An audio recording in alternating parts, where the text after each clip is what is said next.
Hello there, and welcome to another episode of TPK, the show so named so that if I do accidentally kill all of my players, I can just call it branding.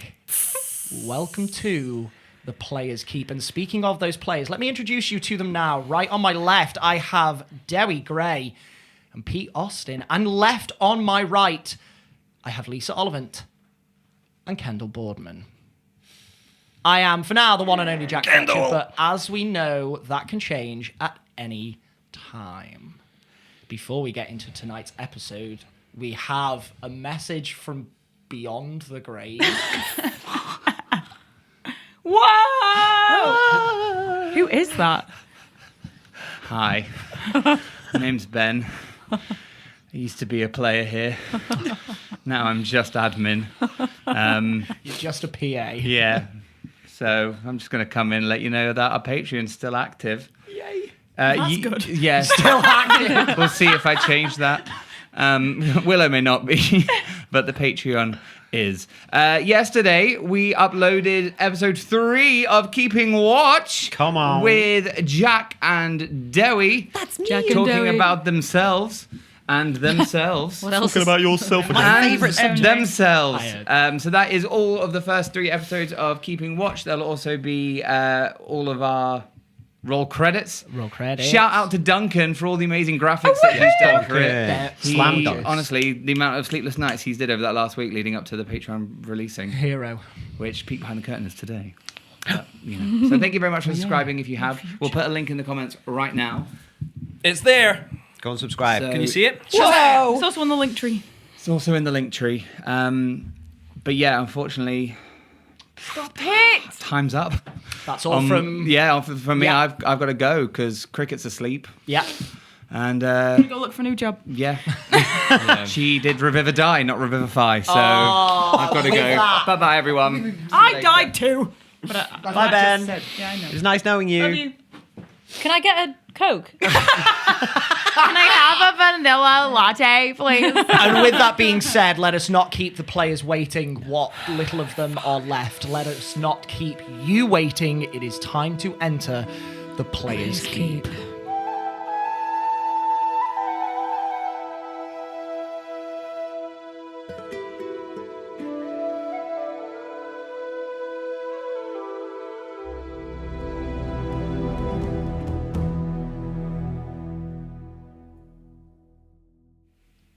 In the aftermath of the battle at the Sumner household, there is only tragedy and mourning in the air. Willow and Antonia lie dead at the feet of Sigismund and Sadie Ann. Cricket remains missing somewhere out in the forest. Unbeknownst to the Dawn Takers, he is alive, but unconscious. The house of the Sumners is barely standing. Half of it now in pieces, strewn about the grounds. And the only Sumner sibling accounted for is Cordeline, quietly hugging her sister. Oren, Dosterus, and Gwendolyn are still missing, roaming through the Argadorn forests.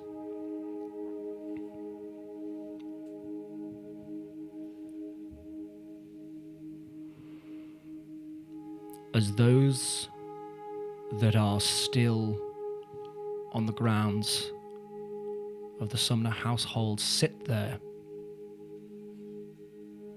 surrounding the bodies of their 2 lifeless friends,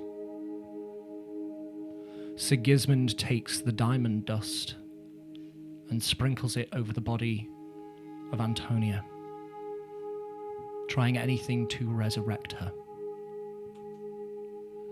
sending out a prayer to her god to try and bring her back in the hopes that she can save Willow. Sigismund, you press your hands onto the chest of Tony. You feel her holy symbol press into your palm. Sadie, you place your hands over his, and you both sit there and weep silent tears, hoping beyond hope that she will be returned to you. And after what seems like an eternity of silence, you sit back on your haunches, let your hands slip from her lifeless body, defeated, with the knowledge that you could not bring Antonia back.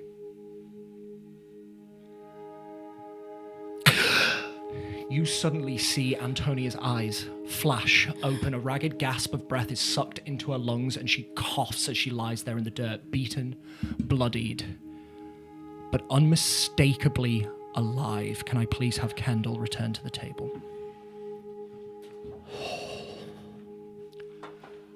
Antonia.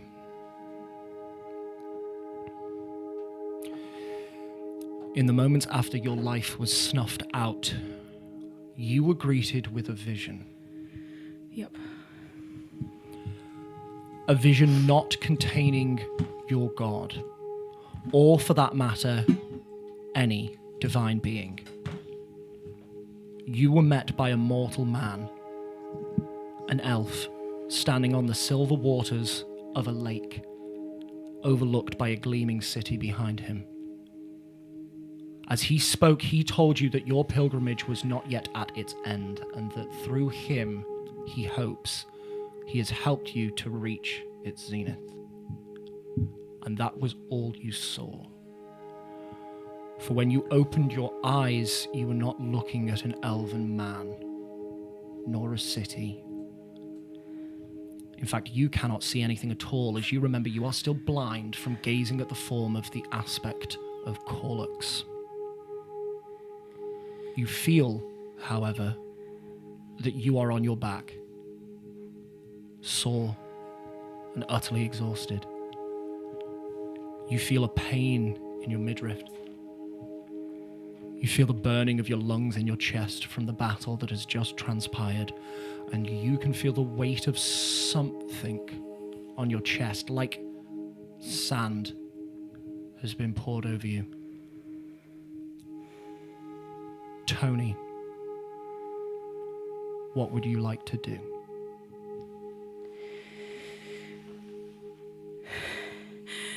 Did we do it? Did what?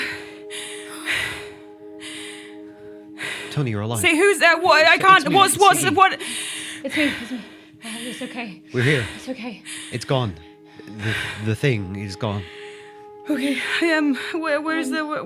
Where's She's here where? next to you. You have to do the thing. Can you bring her back? What? What do you mean? What? She's dead.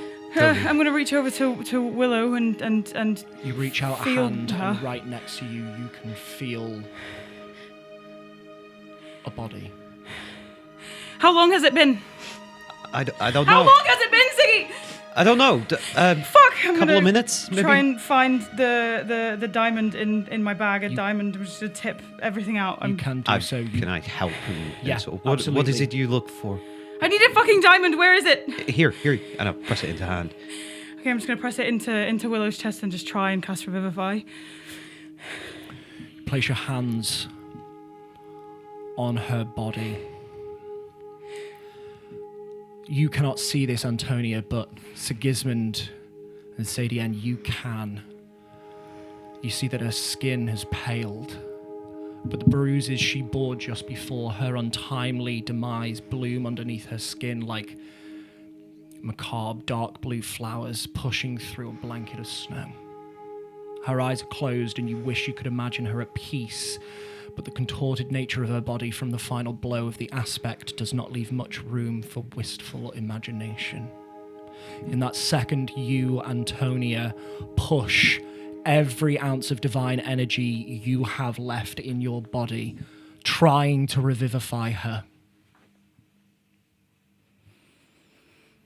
the diamond does not disappear under your hands.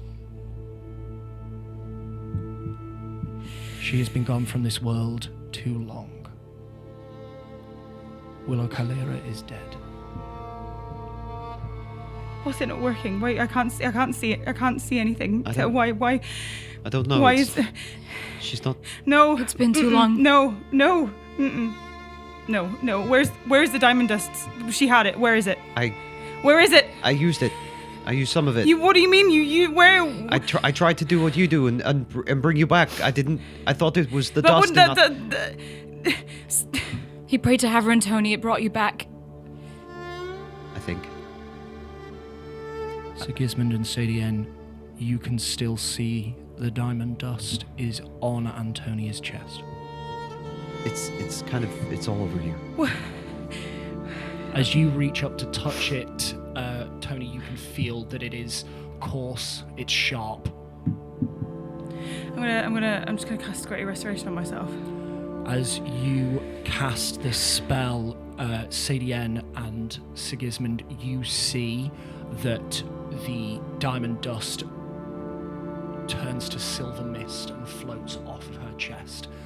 You are now cured of your madness, and thus you are no longer blind, Antonia. I'm sorry, Tony. We did what we could. We were just too late. No, we're gonna fix it. Tony, we're gonna. She can't be dead. You don't understand. She can't be. That's. There must be That's- some other spell, Well, some other. There fucking has to be because she can't. She's not dying. It's She's okay. not- She's not. You're right. We're gonna bring her back. We need to think about. We need to take a second and just. Breathe. Tony, we're not gonna rest Sadie, until you we don't understand. She can't die. She can't. This is not. I can't let him down. Hey, no. This isn't about Havern right now. No, it Tony. is, Sadie. What do you mean? He asked me to protect her, and I'm not. She can't fucking die. This isn't how this ends. This isn't how she can't. I can't let her. Okay, must be something we can do. We find a cleric, a higher person. We'll take her to the city. But forget Havern. We'll bring her back because she's your friend.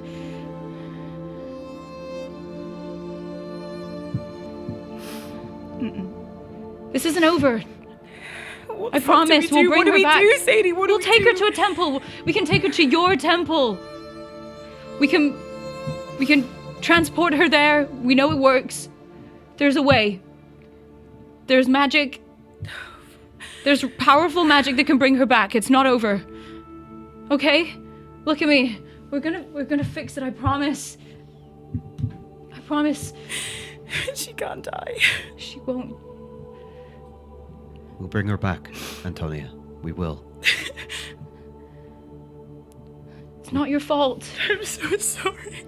No. We I'm weren't so prepared. sorry. We weren't prepared.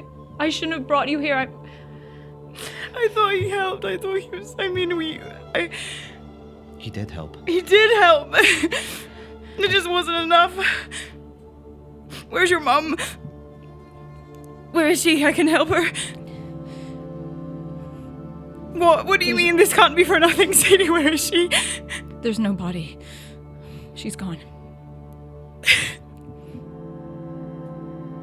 They were tethered. Please, it's not your fault. It's better this way. She's not tormented by him anymore. I'm so sorry. No, please. I feel like she just collapses into you and just cries. Take care of Coeur d'Alene, and Tony. I'm Please go Going to find my find- family. going to find Cricket, Find and then Cricket. I'm going to find your family. And I will stand, collect my instruments, and I'm going to look for signs of which direction Cricket ran off into. As you stand up, so does Corey.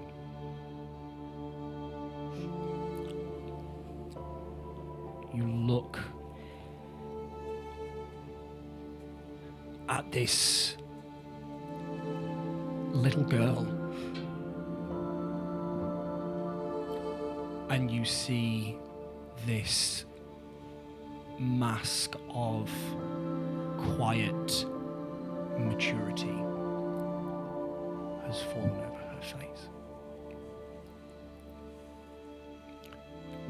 She points over towards the Argadorn forest to the left of the Sumner estate.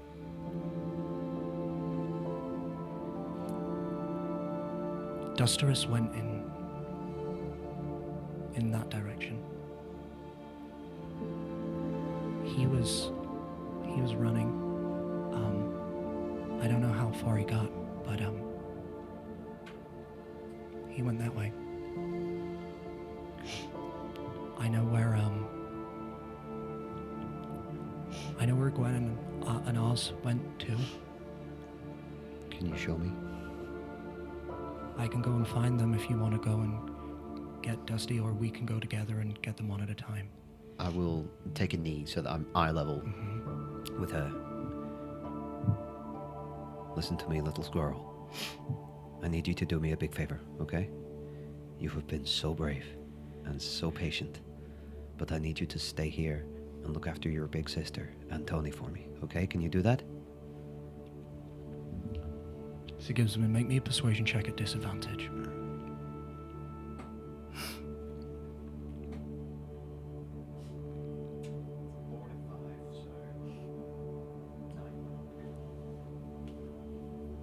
She leans in towards you so that only you can hear. Sadie's tough. She'll be okay for a moment. And no offense, but you don't know these woods very well. I do. I can go and get them. Follow me.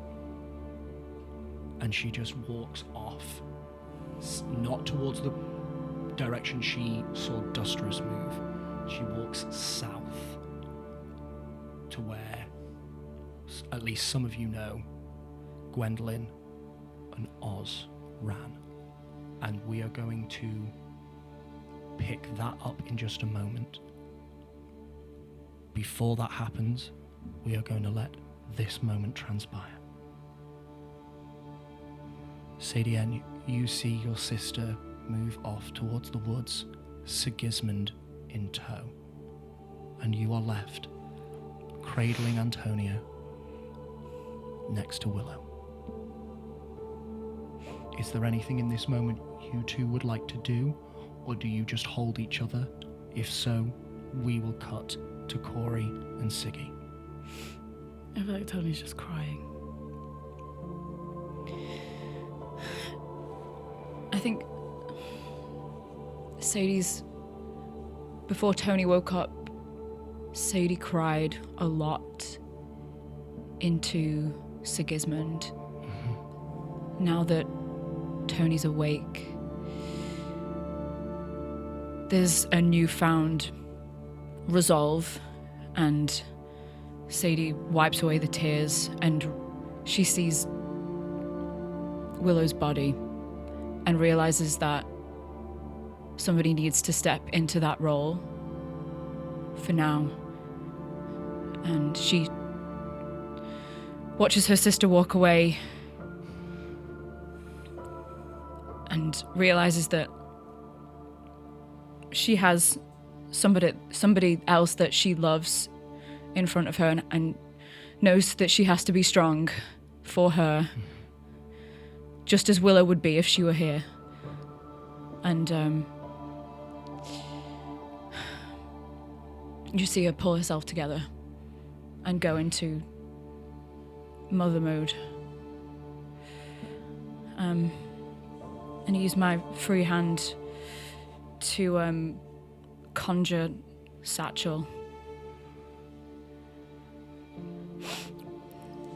and have him come and sit on my lap with me and Tony.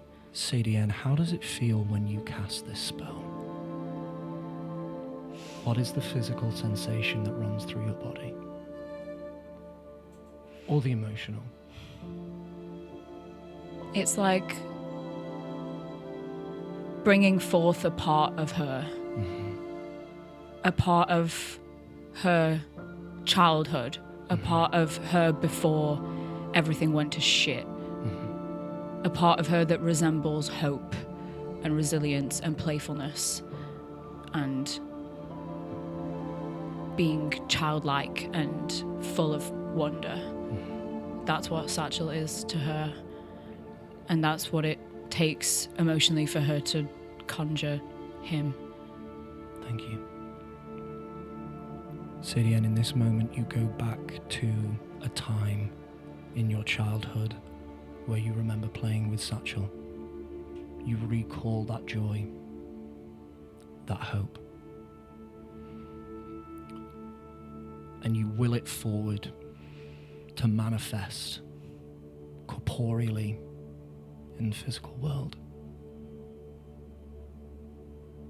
And before you would feel that memory, that emotion physically move through you as the magic would bring Satchel or an effigy of him back to this world. Now there is no physical sensation. Satchel does not appear.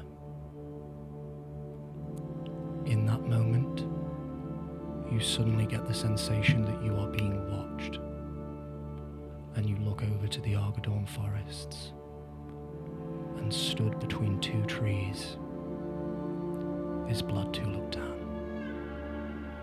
She is looking at you. She turns and walks into the forest.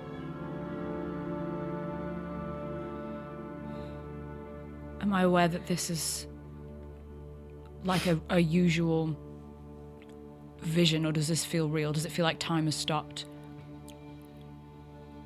In the moment that you saw her, it felt like a vision. She walks into the forest. It feels like time has restarted. Make me an insight check at advantage if you would like to.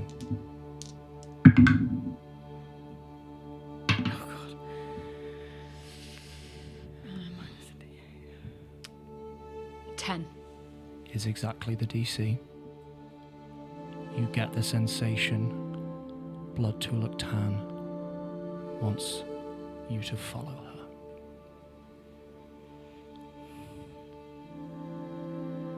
Tony, does she hear me? Tony does hear you.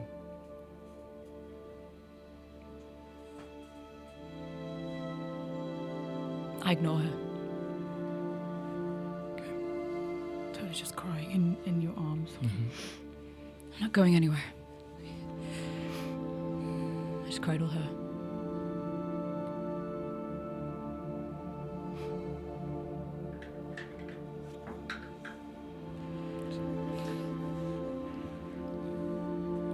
About 3 minutes go by.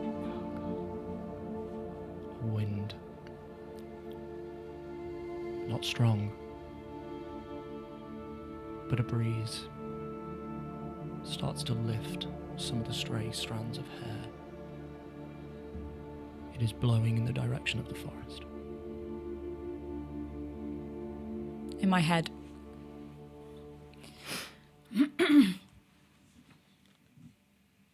I'm not leaving her. If you want to talk, you can come to me.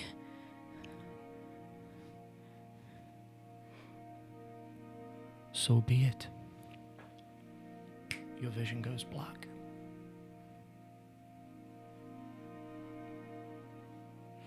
You open your eyes. You are in the Argadorn forests. It is night.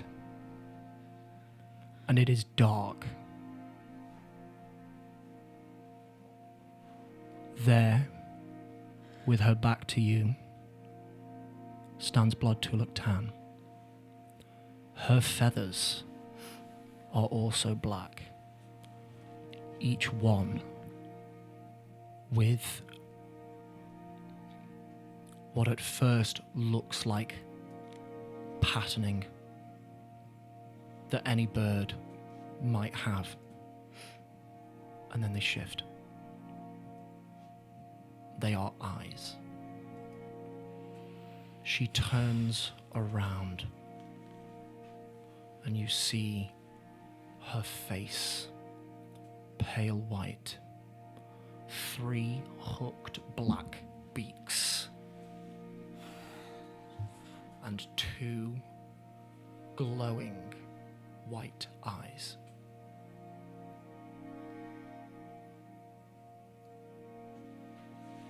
What?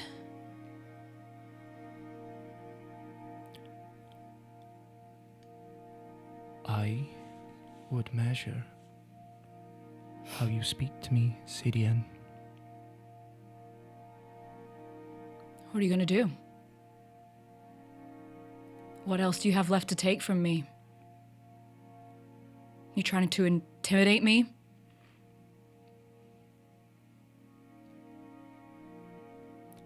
I will never not be surprised at the gall of mortals. I grant you these gifts. I save your life Why? for our contract. That contract is fulfilled, and I grant you a grace period to go and try and save your mother. I withstand every mewling cry, every complaint from you, and you pray to another. How dare you? Well, Sadian, you have your wish. You are now free of me. And with that, I take back every gift I have granted you. I wish you all the luck in your survival going forwards, for you will not see me again. Leave. You call yourself the god of knowing, but you don't know shit. Before you get to say a word, she thrusts a hand out towards you, and you are flung back through the forest, the wind whistling around you. Your eyes snap open. You are exactly where you were with Antonia. The vision is gone. And you feel intrinsically something is missing.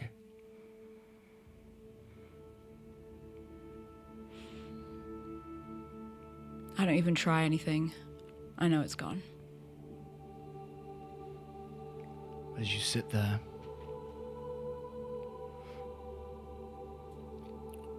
you just listen to the air that is now silent. It is still. And with your back to the forest, you hear a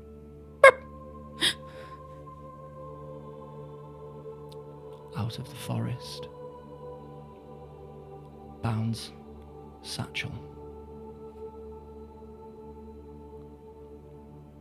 The same Satchel you summon.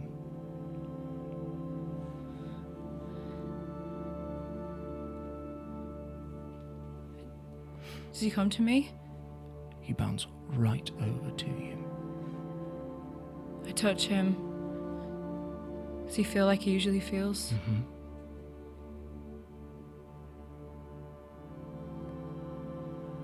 Hey, boy.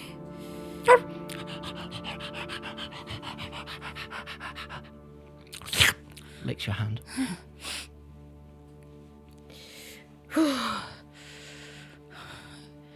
think I'm just confused and Make me an insight check. You can take disadvantage on this if you would like to, depending on how confused Sadie Ann is. whoa, not minus a d20. God, this madness. 11.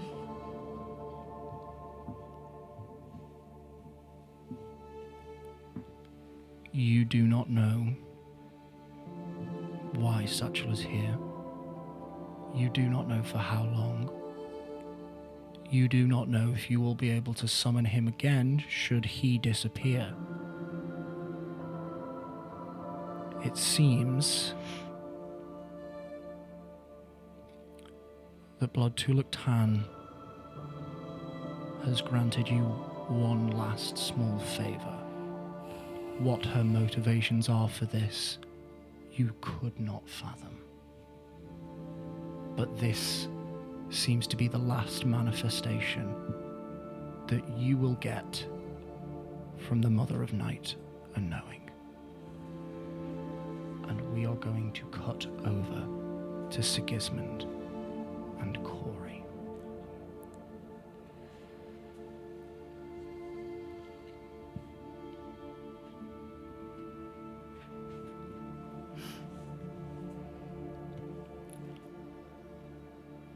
The excitable, ever so slightly erratic energy of Corlin has momentarily dissipated. As soon as you see Corey step beyond the boundaries of her home and into the Argadorn forest, there is a well-practiced calm that comes over her, and you can instantly see that she is reading the land to track her siblings. By all means.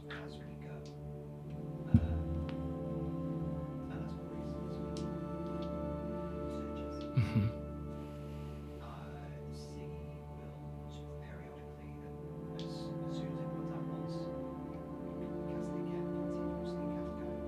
Perfect.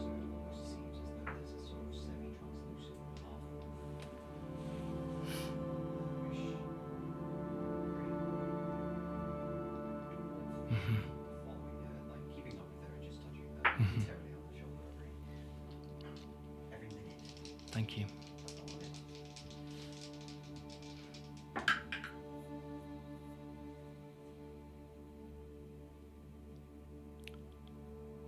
What is your guidance? Sorry, wasn't it? It's D4. Sorry.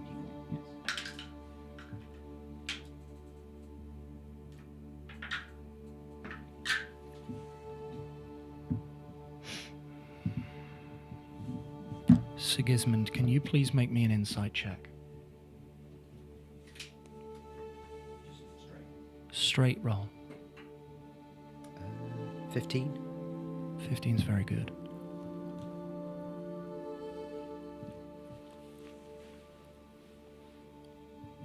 Corey is still a child. And in this moment, she is stepping up to do what her family needs. But from what you have heard, you sense that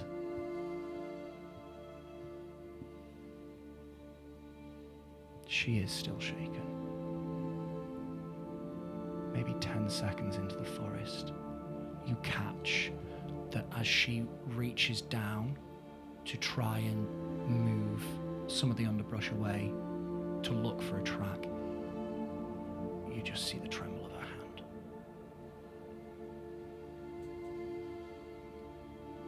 And you believe that you instinctively feel that you might need to encourage her in this moment. Okay. As I see that hand shaking, I think Siggy will catch up. Hey, just a moment, little squirrel, if I may. Yeah? Would it be okay if I gave you a hug?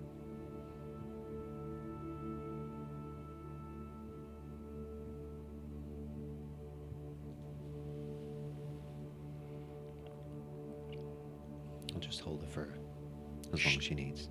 She is still. It's like hugging a statue. And after maybe 30 seconds, you hear her just go.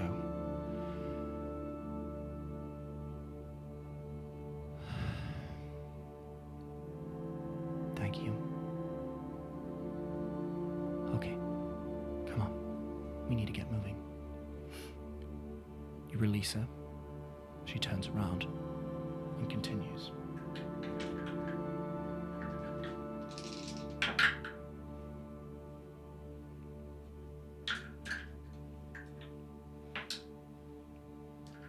I'm also going to be keeping a lookout. I'll follow her, but I'll be Yeah. keeping a lookout for any nasties. Make me a perception check.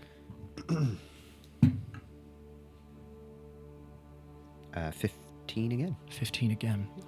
It seems that the commotion at the Sumner household has scattered anything that lives nearby further into the forest. This part of the wood is eerily quiet. But it does seem that that hug has settled Corey enough for her to focus. And she starts off now with a confident direction. Slowly, measured, carefully, she weaves in and around the trees, passing underbrush, occasionally stopping to read the ground. And then she moves forward. And after maybe 2 minutes from the household, off in the distance, you hear a voice. It's Oz. They are calling through the trees, and they are shouting out the name of their eldest sister. But no cry comes back.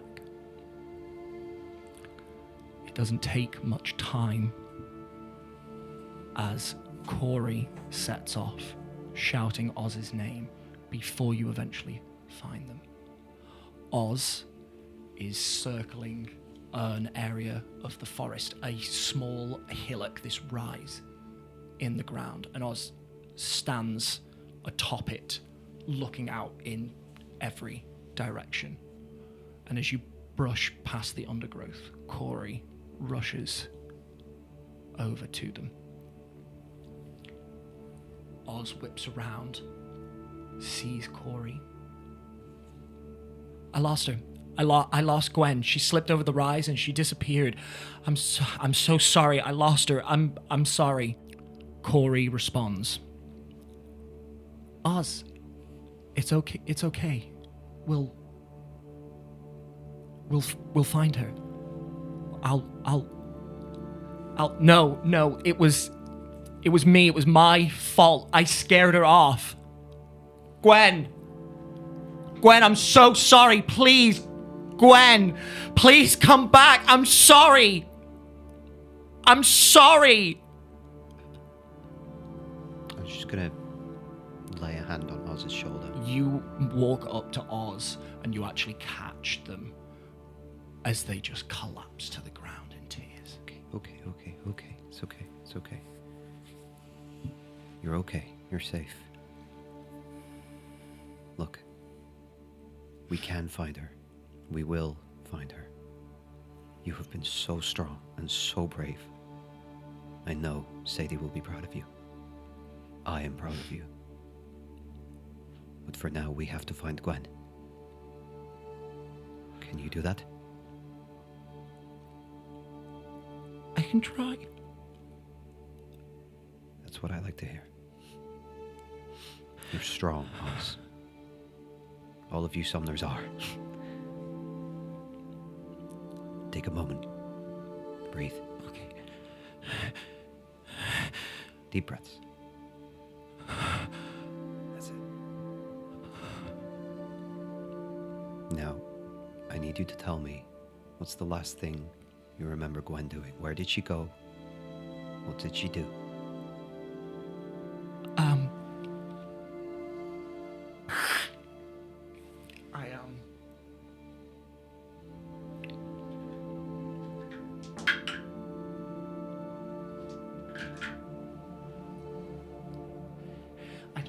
I don't remember. I don't remember which direction I came from. I was chasing after her. She came over here, and by the time I got to the top, I'd lost her. That's okay. Your sister is an incredible tracker. You reference Corey and you look to where she was. She's no longer there. Oh shit. As you look around, Corey is nowhere to be seen in the immediate vicinity. Oh, fucking hell. You look and she's maybe 15 feet away, crouched really low, looking down at the ground again studiously. She apparently has already started trying to find Gwen. Okay. Oz, look at me. Do you think you can make it back to the house from here? Which direction is it? Okay. Come with us. Okay. Let's go. We're gonna go find Gwen. Okay. And just for good measure, I'm gonna tap them on the chest and just hum like for a second, like a really deep, bassy hum that they can feel in their chest and cast calm emotions. You're gonna be okay. Come on, before we lose Corey. And immediately you see a tranquility settle on them, and they follow you. You go over to Corey, and she puts a hand out behind her, and just she looks around again, her eyes lifting further and further up off the ground, and then she sets off. Again, that low paced confidence. She skirts around a large felled tree trunk, the base of which still sticking out of the ground. Navigates around it and looks around. She huffs in frustration slightly, looks back at the ground, trying to pick up the trail. And standing by this tree trunk, you see her turn around and look at it.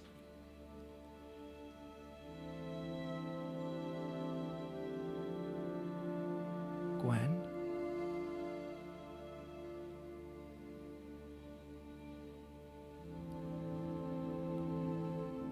You see Corey hold her hands up and just take a knee, facing the tree trunk. Through a gap in the bark of what is left of this tree, you see there is a person inside.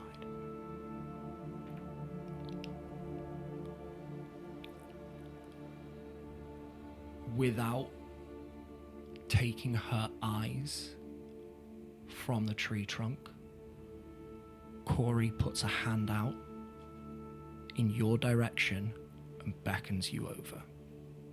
Okay. I will motion for Oz to stay there, Oz does not move. and I'll carefully pick across the forest. You skirt around the tree trunk and you go and stand sort of behind Corey. Quick question. By all means. Has it been enough time that the dispel magic on my braces has run out? Like it's a 10-minute? It is 10 minutes.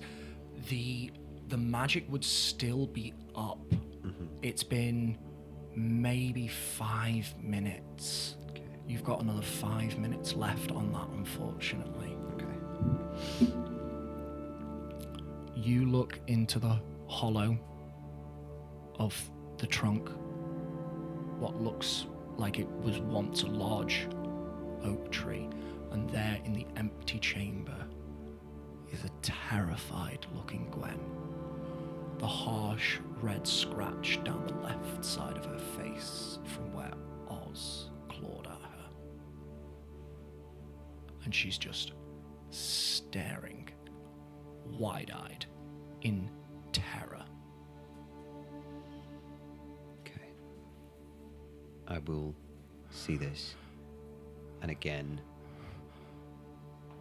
not really saying anything, I will begin to hum that lilting harmony of really deep bass, and I'm going to cast Calm Emotions again on Gwen. In this moment, can you please make me a spellcraft check? Okay. This is slightly more difficult to do. Okay. This will, Charisma proficiency. yeah, this will end it on Oz, however. But I'm That's hoping okay. that that's balanced Okay. out a little bit. Okay, charisma. Proficiency. Charisma and proficiency. Like you were making a spell attack. Got you, so it's +7. Okay, that's good. 21. 21 is very good. You see 23, sorry. 23. Perfect, thank you. You see Gwendolyn's wide eyes just narrow ever so slightly. You see the breathing slow ever so slightly. She does not, however, move. She is still pressed up against the tree. And as you cast this spell and this sensation washes over her, in this moment, may I ask, you put a hand out and you were humming. Well, that was how you described the spell. Gwen notes this. What did you do to me? What was that? A balm. A soothing melody. My mother used to sing it to me when I was afraid. You remember who I am, Gwen? Do you remember Corey? That's okay. That's okay. We came to find you. You're lost in these woods. Came to take you home, okay? Where am I? You're in a place called the Argadorn Forest. My name is Sigismund Olafsson. I am a bard. And this is your little sister, Cordeline. She is. That's right. Listen, Gwendolyn. Something bad has happened to you, but it's okay. We can put it right. You have forgotten a lot of things. But believe me when I say you're safe with us. Make me a persuasion check. Straight roll. Every ounce of sincerity that Sigismund has is going into these words.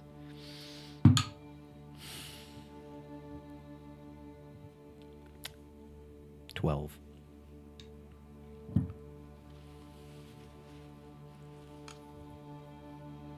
How can I believe you? You keep calling me Gwen. I don't even know if that's my name. I don't remember my name.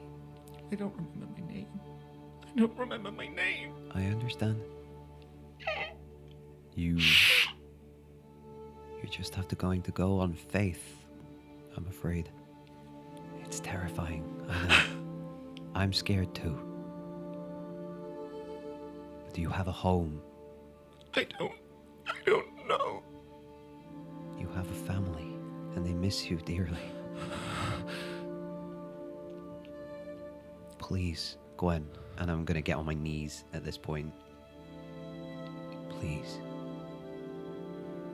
Your big sister is waiting for you. Make me another persuasion check. The DC is increasing. Can I guide myself in this moment? Yes.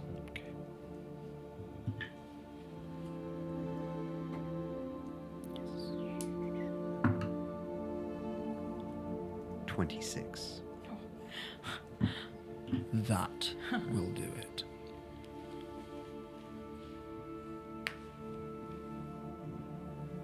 The physical act of you making yourself as small as possible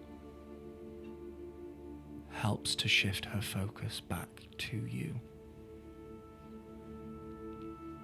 And you, knowing how to speak to people, to invoke specific emotions at specific times, say just the right thing in order to get Gwen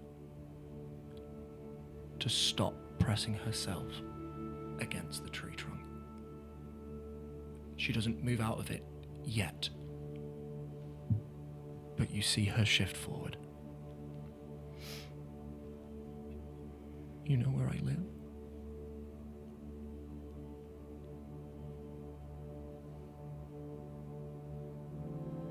Okay, you can show me. Good. Okay. But there is one more person we have to find. Your brother, Dusty. Is that okay? Make me a persuasion check again. Oof. Shouldn't have said that. Should not have said that. 10. I just want to go somewhere safe. I just want to go home. Okay. Okay. At this, Corey pipes up. We could probably go back to the house first. Pick up the trail from there. Might be easiest. Okay. Yeah. Good idea. Lead the way, little squirrel. Okay. Just wordlessly. And you actually see the physicality of Corey. It's a physicality that you are quite familiar with. It's the physicality of someone who knows they are trying not to scare a flighty animal when they are tracking. She moves slower than you've ever seen her, staying as low to the ground as possible, not making eye contact with Gwen, trailing her hand for balance on the ground, moves up and around as far away as she can manage from the tree trunk and off towards Oz, leaving you and Gwen. Gwen still has not moved.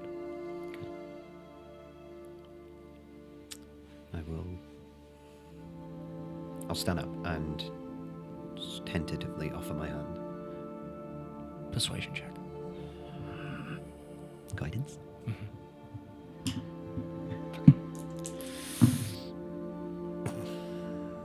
24.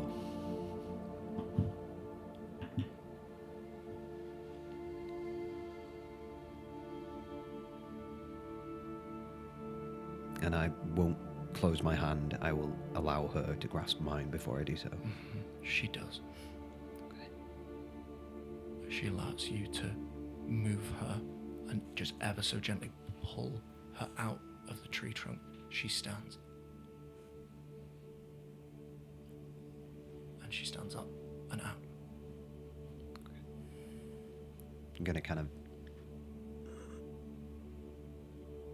No, I'll let her dictate the movement. She lets go of your hand, looks over to where Corey and Oz have started walking, and sort of looks back at you. In this moment, it's very easy to intuit she wants you to go first. Understood. You walk off. There's a beat of silence, and you hear her footsteps follow. It takes another 2 minutes, with Corey now leading the way, not needing to read the land for scrapes and marks. You go quicker than ever. And in a matter of moments, you break the tree line, and you are back at the Sumner household. You see Sadie with Antonia. You see Satchel. You two see first Corey, then Oz, then Sigismund, and then a frail-looking Gwendolyn. I think Tony feels the shift in Sadie as you're holding her. And I think like the just absolute exhaustion just like hits her after crying so much and the actual exhaustion. And she's just like, go. No, go, it's fine. It's okay. Sadie, your family. Your family.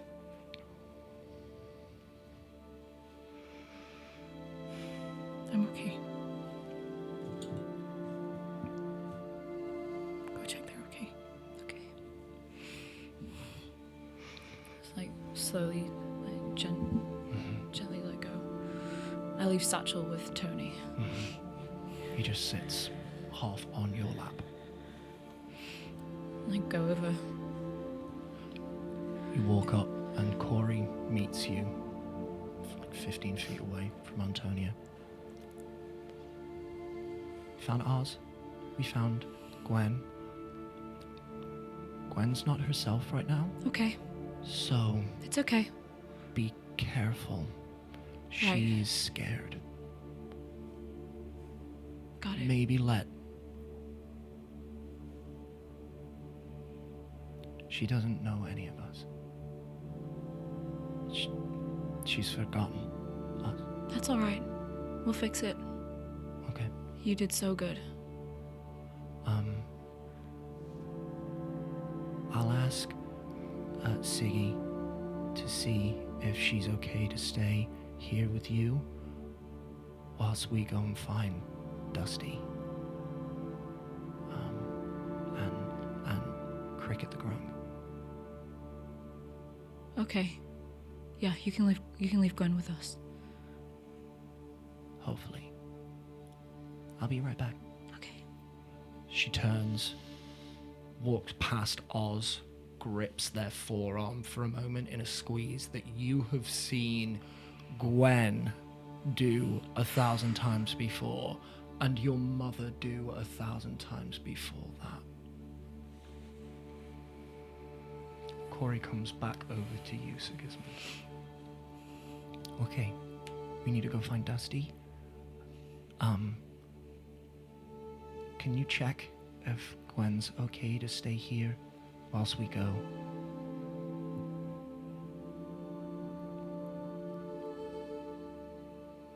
If not, you can stay. Or Can you check? Of course. Thank you. You're killing it, by the way. And I will turn to Gwen. You see Gwen is just stood about 10 feet away from you, looking at what has happened to the house she does not remember, to the people whose names she has forgot. Hey, Gwen. Hi, it's me again. Hi. I know this is extremely confusing. But see that woman over there with the red hair and the cool arm? That's your big sister, Sadie. She's gonna take care of you now, okay? Make me a persuasion check. At this point, Sigismund, I will say you have earned her trust enough to roll this one with advantage. Okay. Still gonna gag myself there. That you can do. If I may. Okay, so... Oh, I'm so bad at math. 29.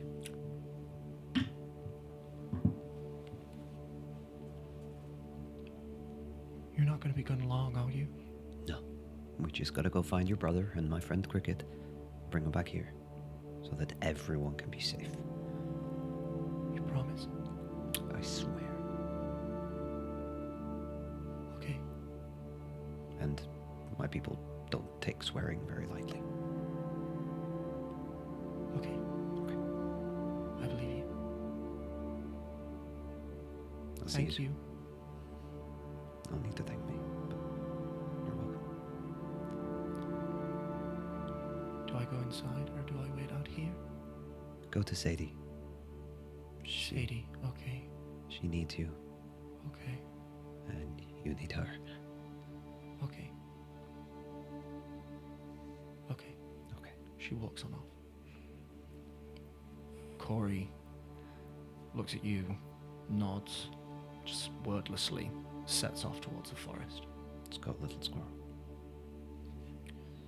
Gwen walks over to you, and you can see with Corey's heads up,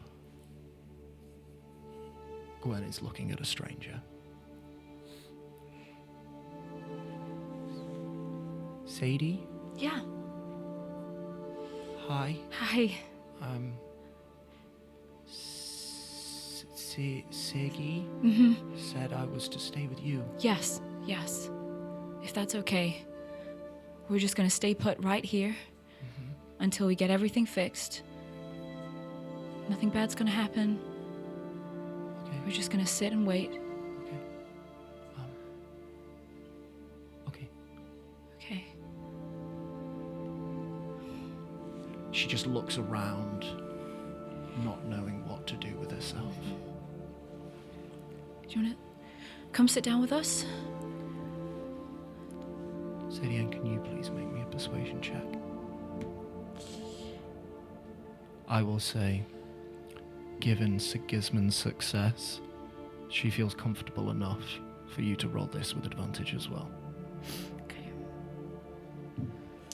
With my new persuasion score.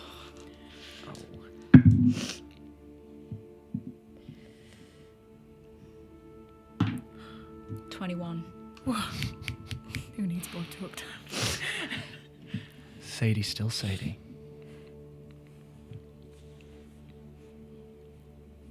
Okay. I got you. She sits down near you two, but not close. But she sits. And from there, we will cut back to Corey and Sigismund for a moment. Mechanically as well, DM, the range on calm emotions is only 60 feet. That's okay. So as soon as I get out of that, it'll drop. That's fine. Can I just say something super quick By all while means. Sadie was having that No, conversation? by all means, my apologies. Um, We will pick up in a moment. I think just while Sadie was having that conversation, I think Tony's with that same kind of lethargy, if that's the word, Yeah. is just literally staring at Willow, and just like takes a minute to like place her hair in a nice way Yeah. and just kind of make her look You take less a moment. dead, if possible. You take a moment to smooth Willow's hair, arrange it about herself.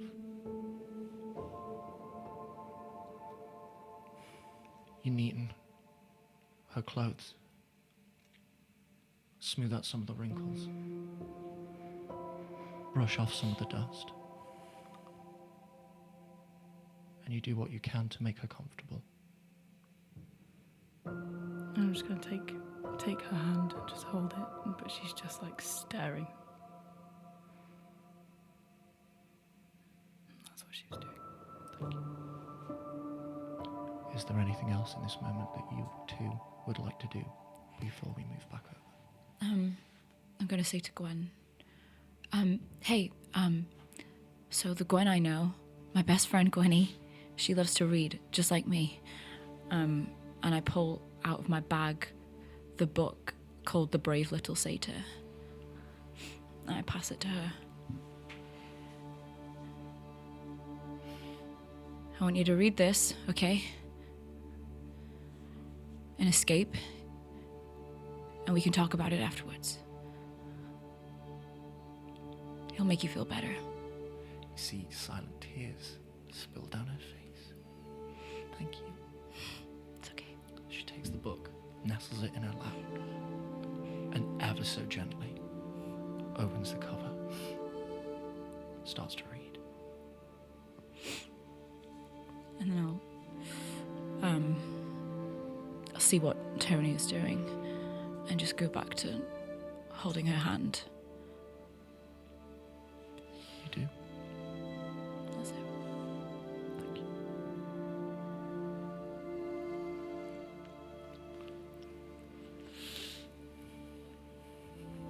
Sigismund, once again, you see Corey moving through the forest.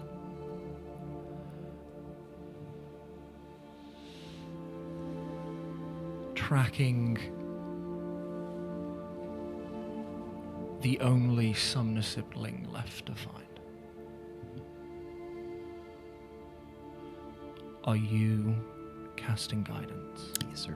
All the way.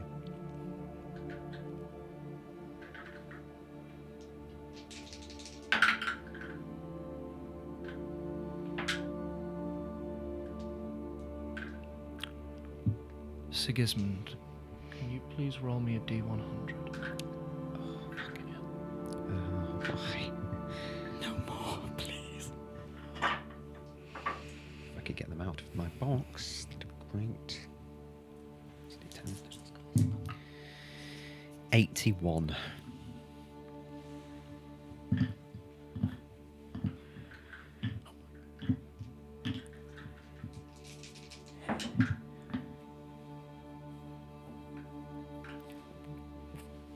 You see Corey moves this time slightly quicker. You see that she's moving in more of a straight line, whereas she meandered to and fro slightly when looking for Oz and Gwen. And you now believe this to be because she was tracking 2 people. This time she is only tracking 1, and it seems that that one person has just run, like you told them to, straight. The going is slightly quicker. The path slightly less askew. Can you please roll me another D100, please?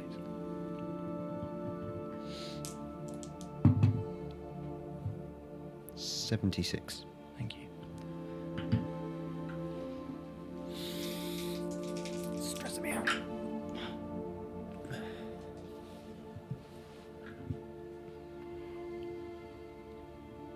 Can you please roll me one final D100?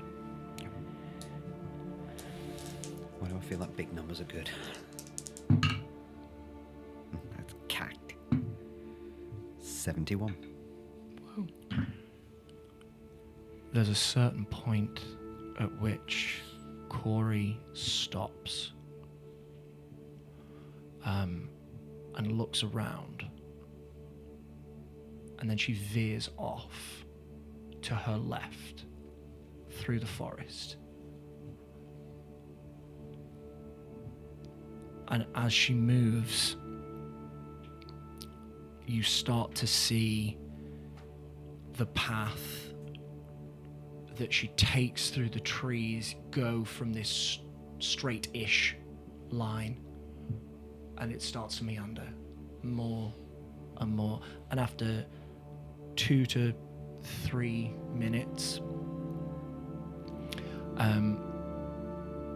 you see her veer off to one side, and around a tree, sat with his knees pulled up to his chest, you see Dusterus on the ground. Hey. Hey, it's me, Siggy. Dusty. It's okay. We found you. Hey, thank the gods. And you see this look of shame, this flush of embarrassment pink his cheeks. I couldn't find them.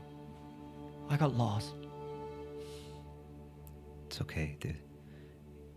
You did what you could. I tried. You did amazing, Dusty. Thank you. And we're just glad you're safe. I'm fine. I'm cold. Okay, and I will take my bear pelt hood thing, wrap it around his shoulders. Yeah. And I think I'll notice the smell, and to spare him his blushes, I'll just, without even commenting, press the digitation that away. You see his trousers dry, the smell drifts, and he stops shivering a little bit. And he just very quickly and then hangs his head. Come on, soldier. You lead him back. Corey picking up the trail back the way you came, through the trees on that meandering path to a point, and then she moves off to her right, straight towards what you imagine to be the Sumner household.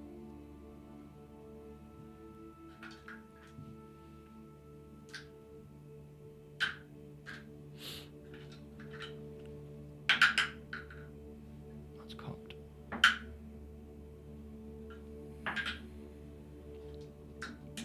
Can you please roll me a D100? Skilled. 69. Nice. Nice.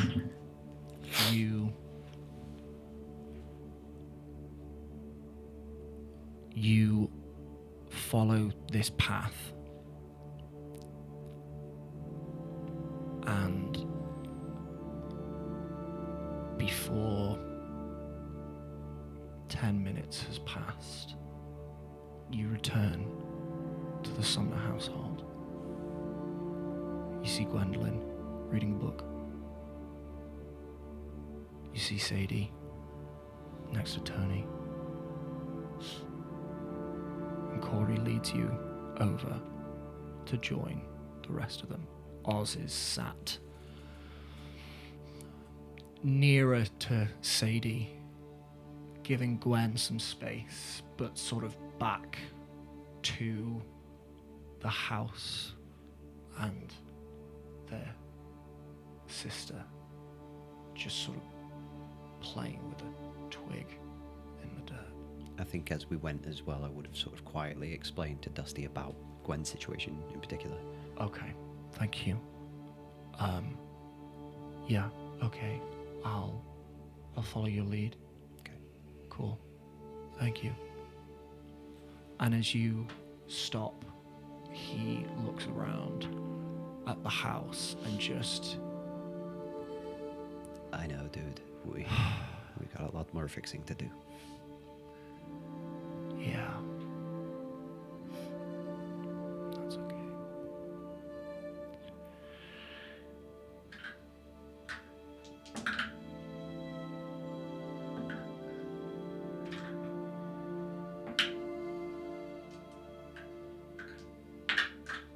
Dusty looks around at all the people there.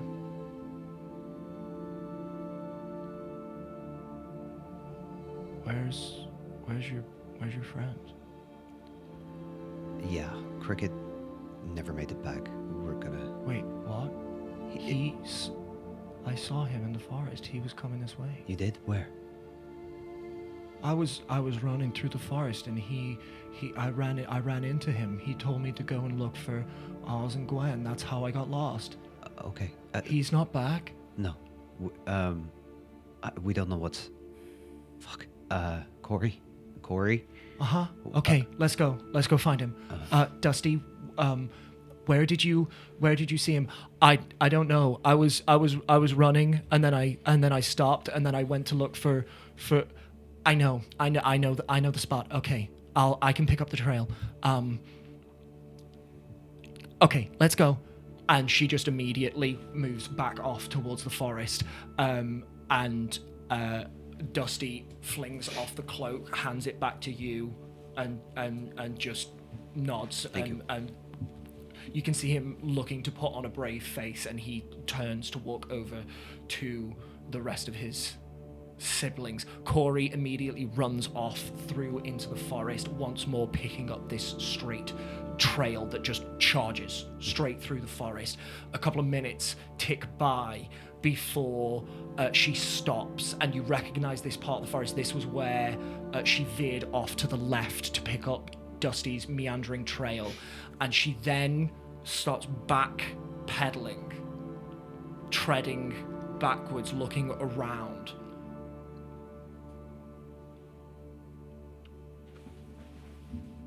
She moves a bit of underbrush, and there, lying on the ground, is the unconscious body of Cricket the Grung. And that is where we are going to take our break. We will be back in just a couple of minutes.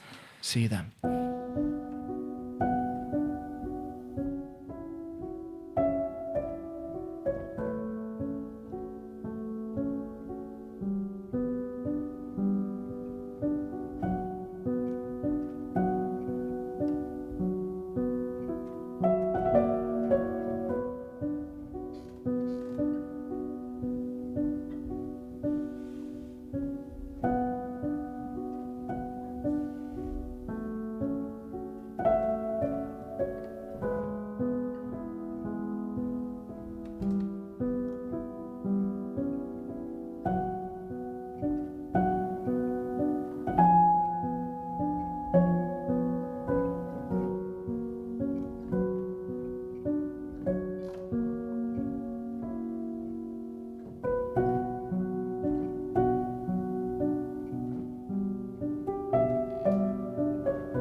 Welcome back.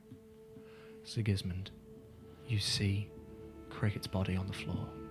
You see he is breathing. The rise and fall of his chest moves a necklace that has settled on his chest. It's a thick gold chain, this red-ish gem, rough cut, vaguely heart-shaped, and it's just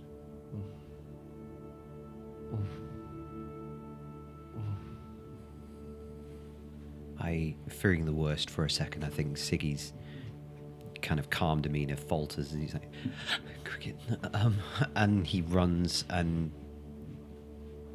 almost tumbles to the ground, picking Cricket up. Seeing that he's breathing, then, okay, and he pulls out his lute very quickly and starts playing a small kind of lullaby. And I'm going to cast Healing Word. Roll that dice.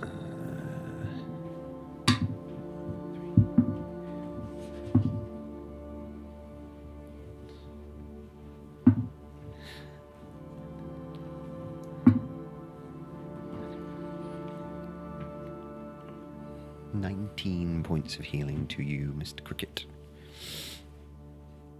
Please, come back to us. Cricket, you are conscious.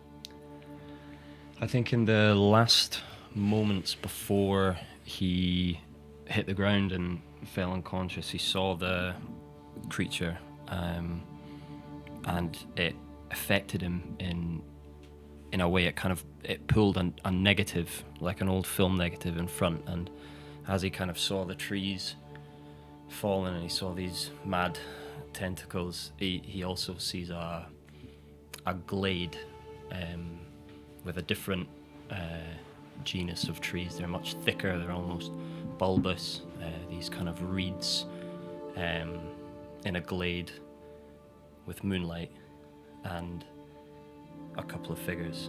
And when he wakes up, he's almost unsure which one he sees. You're okay, you're okay, you're okay. We got you. Siggy, Hey, buddy. what happened? It wasn't good, Cricket. What do you mean? It's not good. We should get back. Siggy, what do you mean?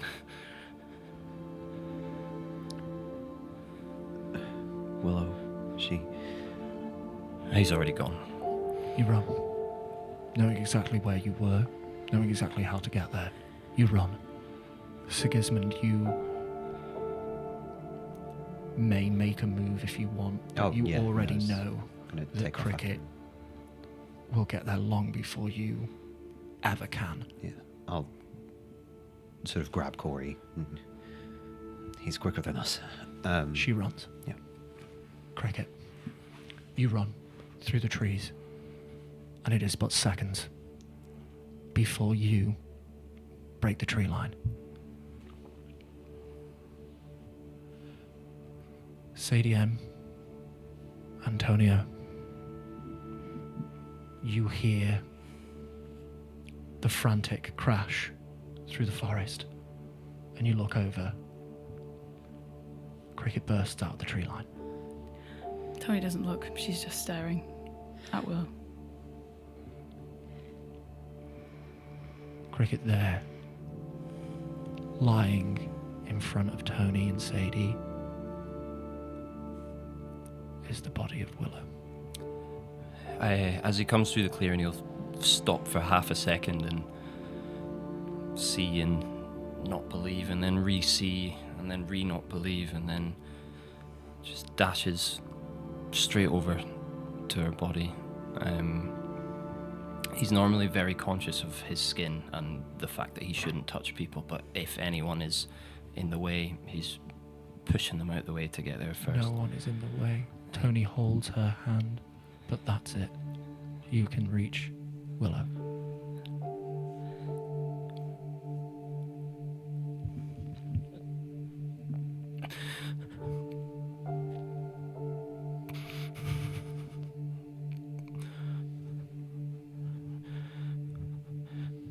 Why aren't we doing anything?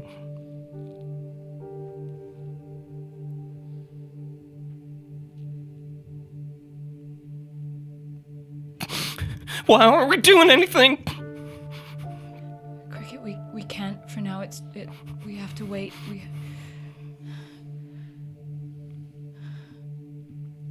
I didn't get there in time. But I promised. We're gonna make it right. Cricket, I promise. We're gonna make it right. What can I do? Please, I can never do anything in these situations. What can I do now? What can I do right now? Just be here with us. We have to stay strong, okay? There's nothing we can do right now. But I promised.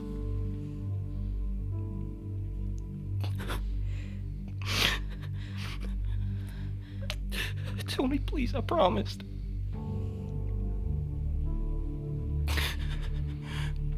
So did I.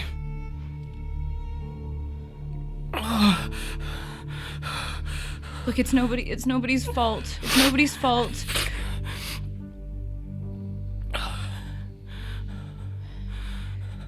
We just need more powerful magic than what we have right now. We're gonna get her back, Cricket, I promise, okay? Okay.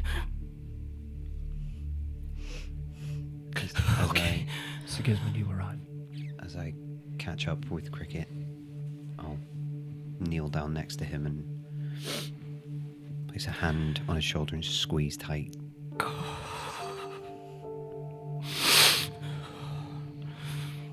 Then I'll just pull him into a hug. Yeah, I think he buries his face in Siggy.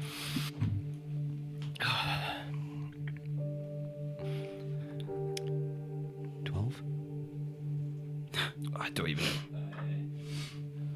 know. You failed. Con save be damned, I'm gonna hold him tight. Sorry, Siggy, I never thank you for waking me up. It's okay, little buddy. We found you. That's the most important part. What happened to you? Where were you? I wanted to get some food.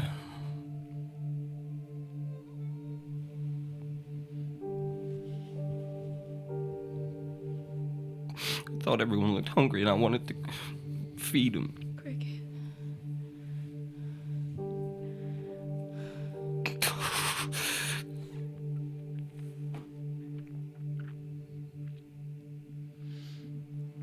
I'm sorry.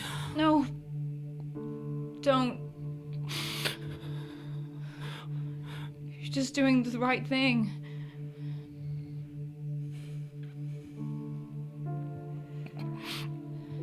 What even was that? I saw it and I just fell out of the tree. I couldn't even look at it. Got all of us. Except Willow.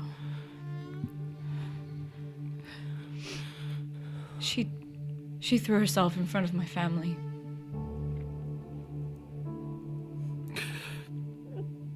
I'm sure she did. It all happened so fast, Cricket. You cannot, will not blame yourself, you hear me? You did what you thought was right. Oh, I should have beaten her. We have to stay strong now for her. To get her back.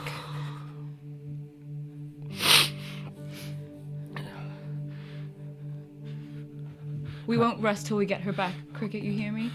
Yeah. I don't. Yeah. Is there anything we can do? I don't know. Is there? There has to be a temple in Thrin. We'll go. See if we can find a high cleric. See if they know anything. See if there's anything we can do. If we need to find components, we'll find components. If we have to travel to the underworld and back, we will do it. But there's not much we can do now. Just made sure that those of us that are still with us are safe and cared for.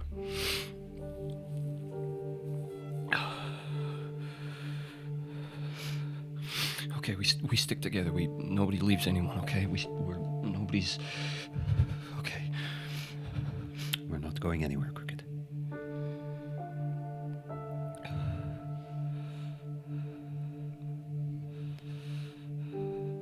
think he'll look around and kind of count.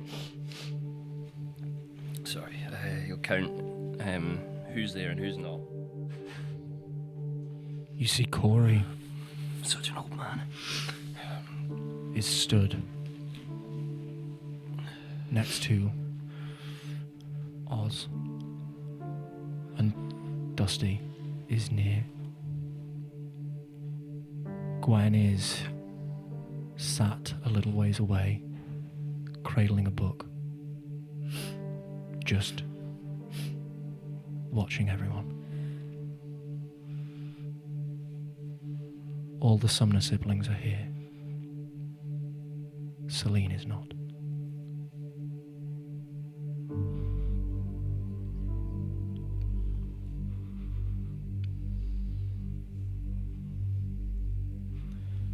I'm sorry, Sadie.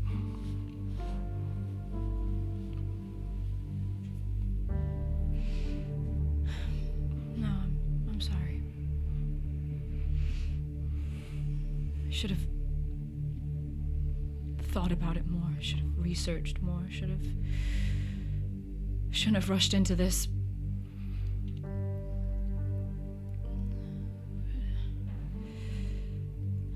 No, we didn't rush into this. We were thinking of it every step of the way. On the way here, we got here. We knew what we had to do.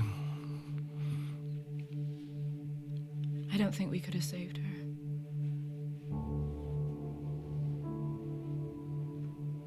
I think she's a lost cause. I'm so sorry, Sadie.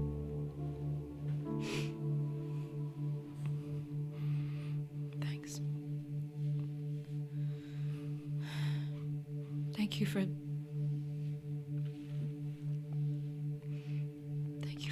finding them.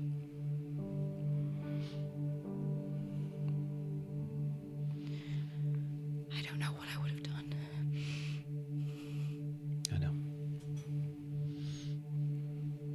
But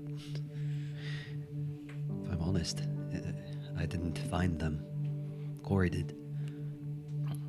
You should be so proud of her. I am. So am I. They shouldn't need to be this strong, but they are.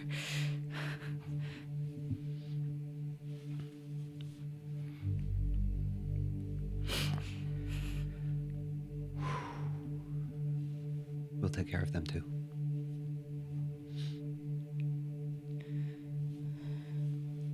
Looks like our little Dawn Taker family just got a little bigger.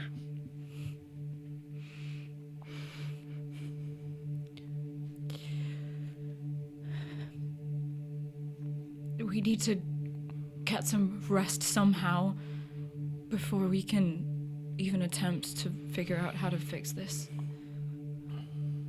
We can't just stay here in this.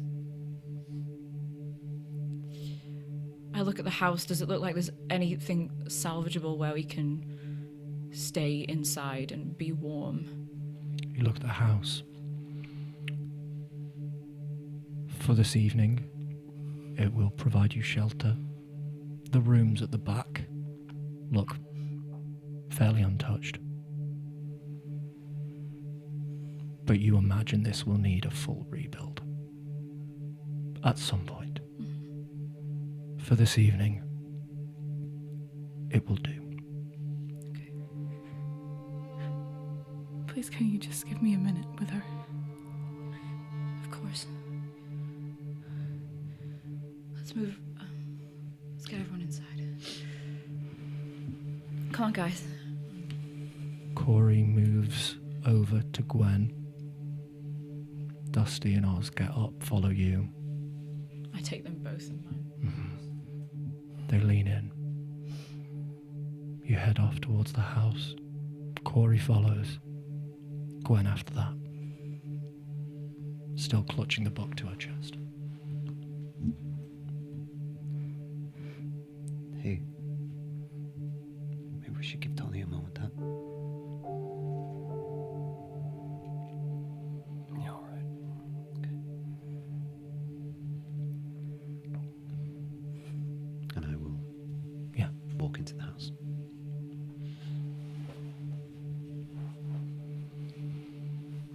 Cricket, do you follow?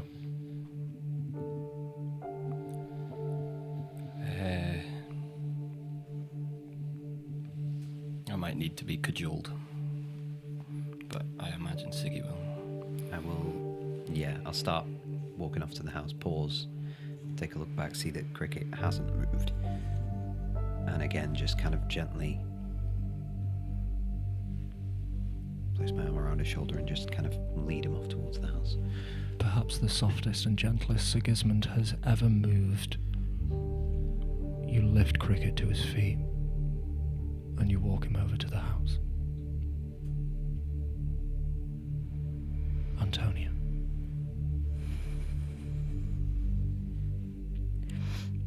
I think she looks down at Willow's holy symbol that she's still wearing. She takes it off and just puts it next to her on the ground. And I think she just like hesitates to kind of touch her face and just fix like a little bit of hair that the wind moved. I think she puts her hand on where her heart would be and just feels the absence of life.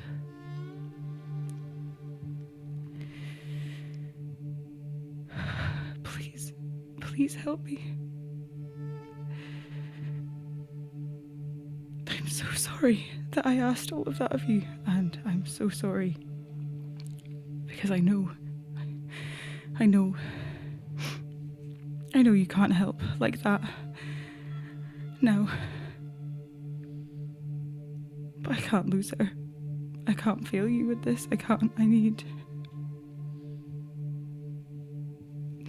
I need her. Please just tell me what to do and I'll do it.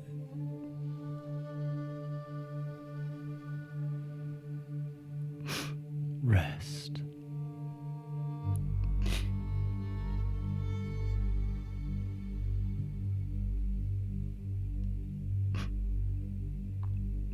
Okay.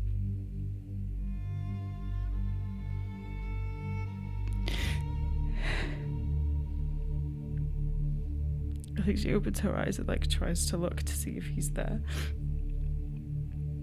You see no sign of his presence.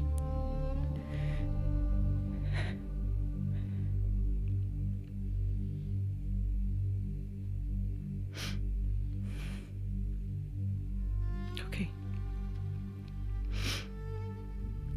I don't know whether to.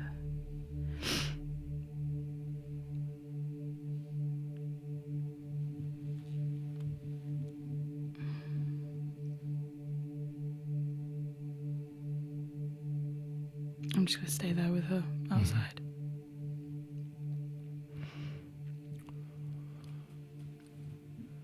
Inside the Sumner household, Corey asks Dusterus and Oren to move aside what furniture is in the living room. They get blankets, they get pillows, and they start to make a communal sleeping area in the back of the house.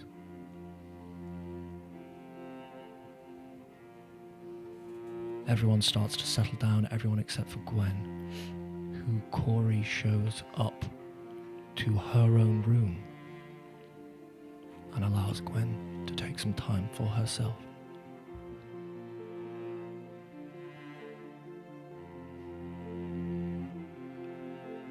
A meal is prepared, or a meal is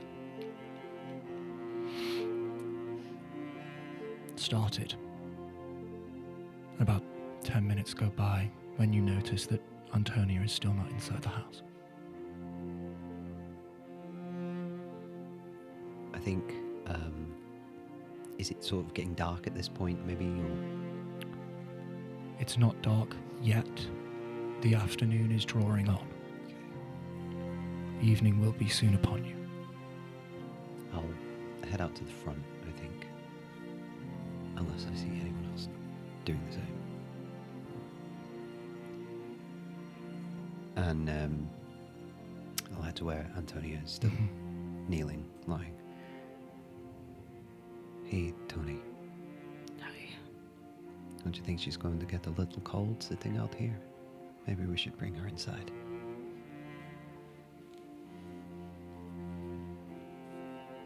Okay.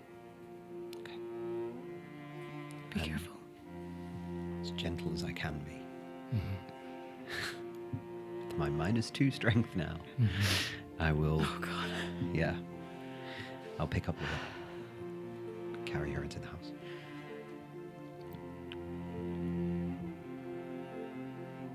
Instinctively, you go to pick up Willow.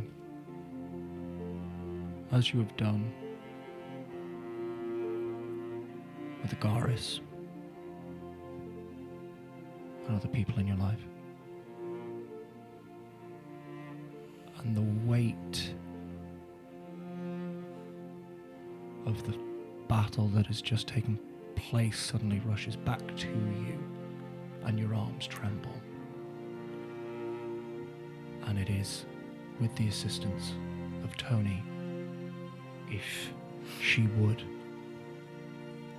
you both together lift Willow into the house.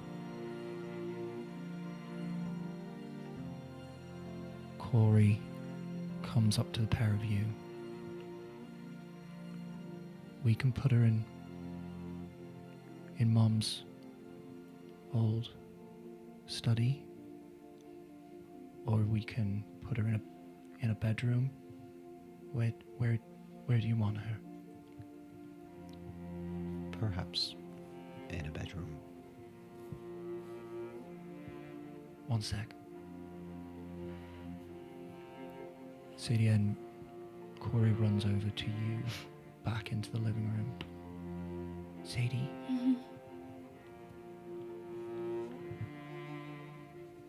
Can we put Willow on Mom's bed? Would that be okay?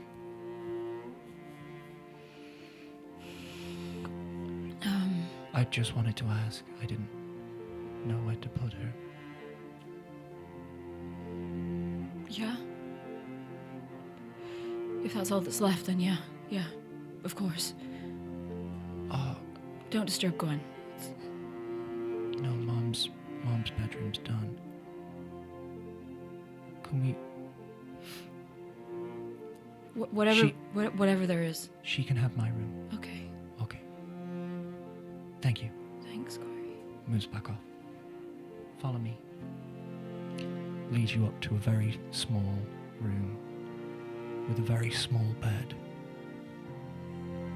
And you have to tuck Willow's knees in ever so slightly to make sure that she can lie comfortably on this small bed. And now you can almost imagine she is sleeping.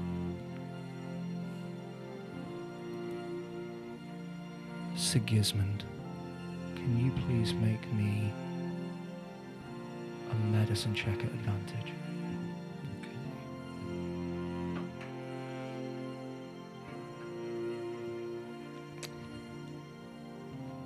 21. The last time you lifted a person like this, it was Agaris. And you had placed Agaris in the bag of holding. And in that moment, you do also know that at some point, if things take too long, it might be appropriate to do the same for Willow. What you do with this information in this moment is up to you. It's not necessarily now, but it is a matter not to be delayed.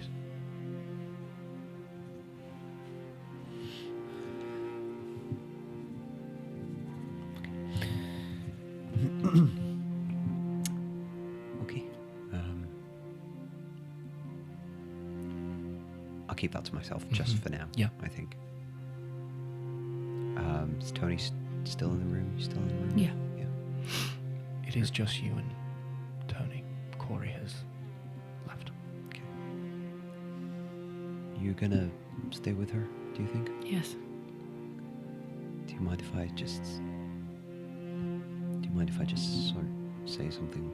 I know it's not the end. We're getting her back and whatnot, but I feel like I should. Would you want me to leave? No, you don't have to. Okay. And I will look at Willow's face.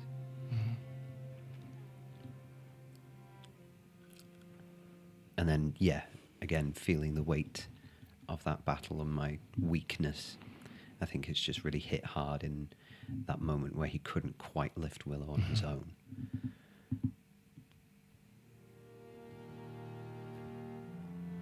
I'm sorry, Calera.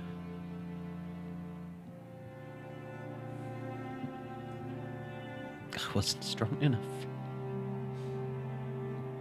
The guy with the muscles, isn't that funny?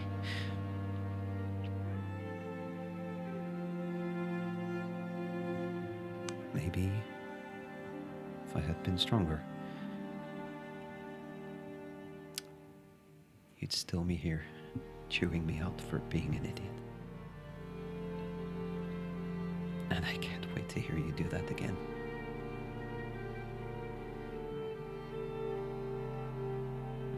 I'll see you soon. Look after her. And I'll turn and walk from the room. Tony's just gonna sit beside the bed and like rest her head on the mattress, the bit where she sat, but she's just gonna sit there.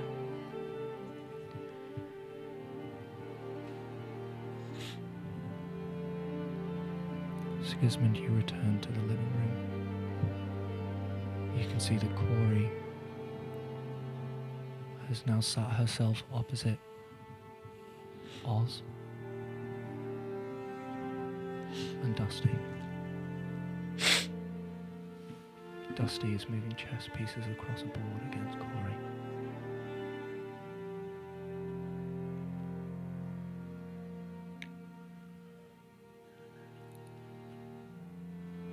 Sadie Ann and Cricket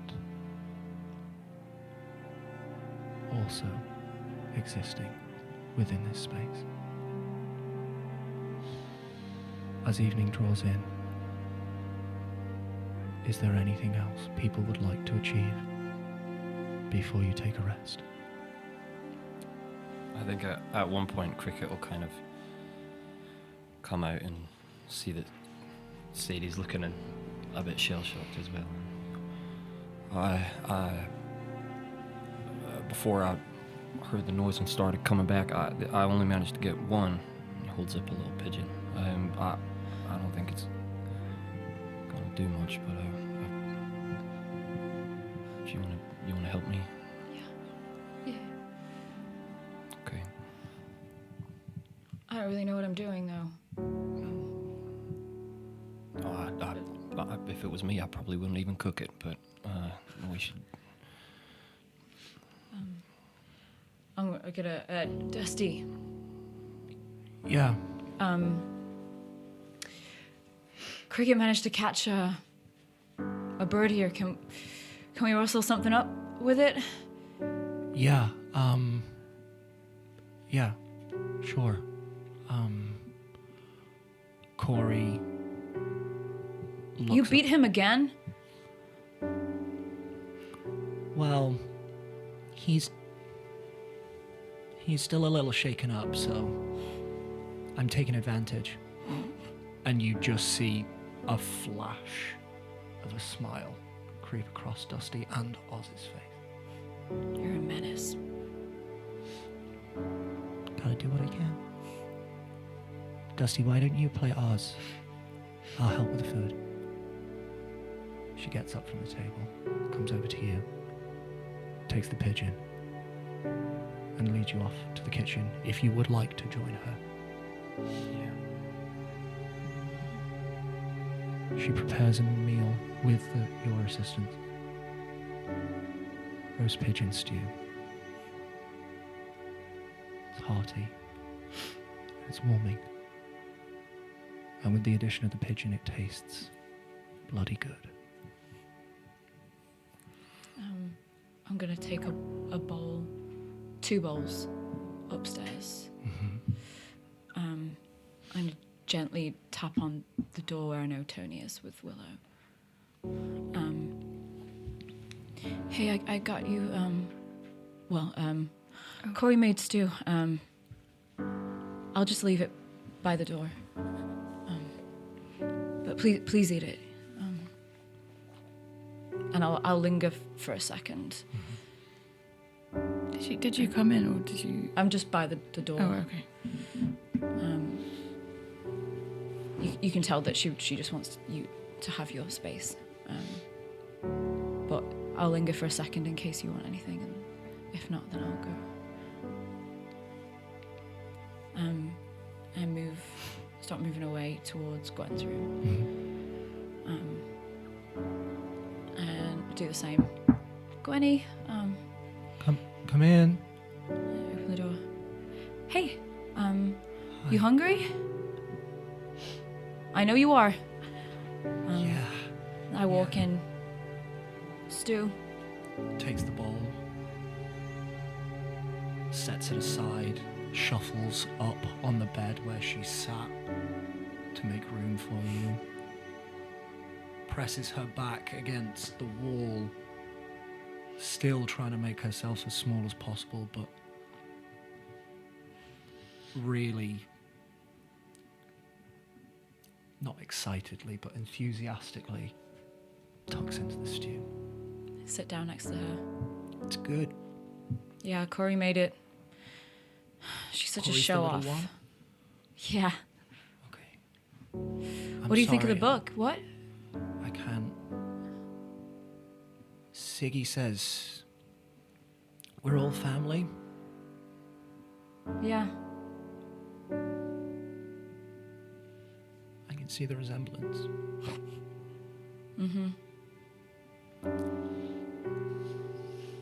You're the prettiest, though. Don't tell anyone I said that. You've got to be kidding me. You're gorgeous. You're so beautiful. Oh, there's Gwen. Yeah. You're not gone. You're right here. I grab a hand.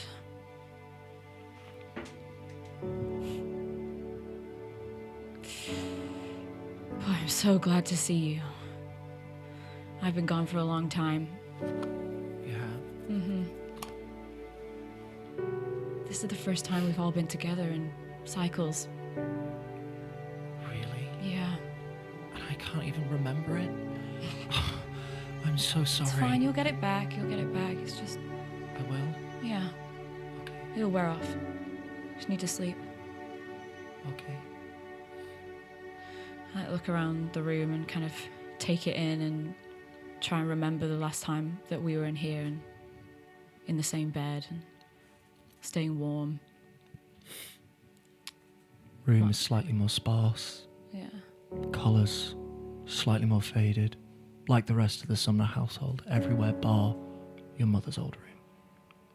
I think I clock a bookshelf.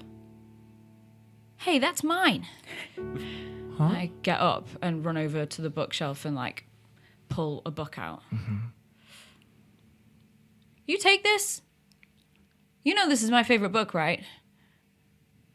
I don't even know what book you're talking about. I'm sorry. Oh. Like, sit down. This is our favorite book, okay? We used to fight over it. Okay. And I show it to her. And on the cover there's a picture of a grey-skinned tiefling wearing a tiara. Wow. Yeah, Is she? she's a princess. Yeah.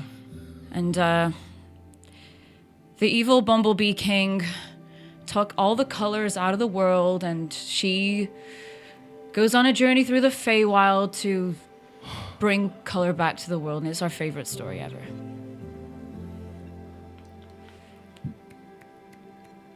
Can we read it? Yeah, totally. Okay. And she just grabs the bowl of stew back and settles in whilst you read, Gwen, your favourite story. Let's keep reading till she falls asleep. She stays up through the whole story. She asks if she can join you downstairs. Yeah, of course. She follows you back down. And you rejoin the rest of the group in the living room. Everyone is settled down after a meal. The exhaustion has hit. Oz, Corey, Dusty are all asleep, lying on top of each other, or next to each other, on each other, sorry. Gwen, still not 100% comfortable, sequesters herself in a corner. Where is Sigismund and Cricket? I think Siggy, during this time, has probably been trying to tidy up the house a bit. Maybe in a futile attempt to control what little he can control. And is sort of picking up beams, maybe sweeping up broken glass. Pick up bits of timber from the living room, Comes move it across outside. a roof beam that's fallen and thinks, oh yeah, no problem. Can't lift it, gets frustrated. Goes back to picking up little bits. Yeah. Why?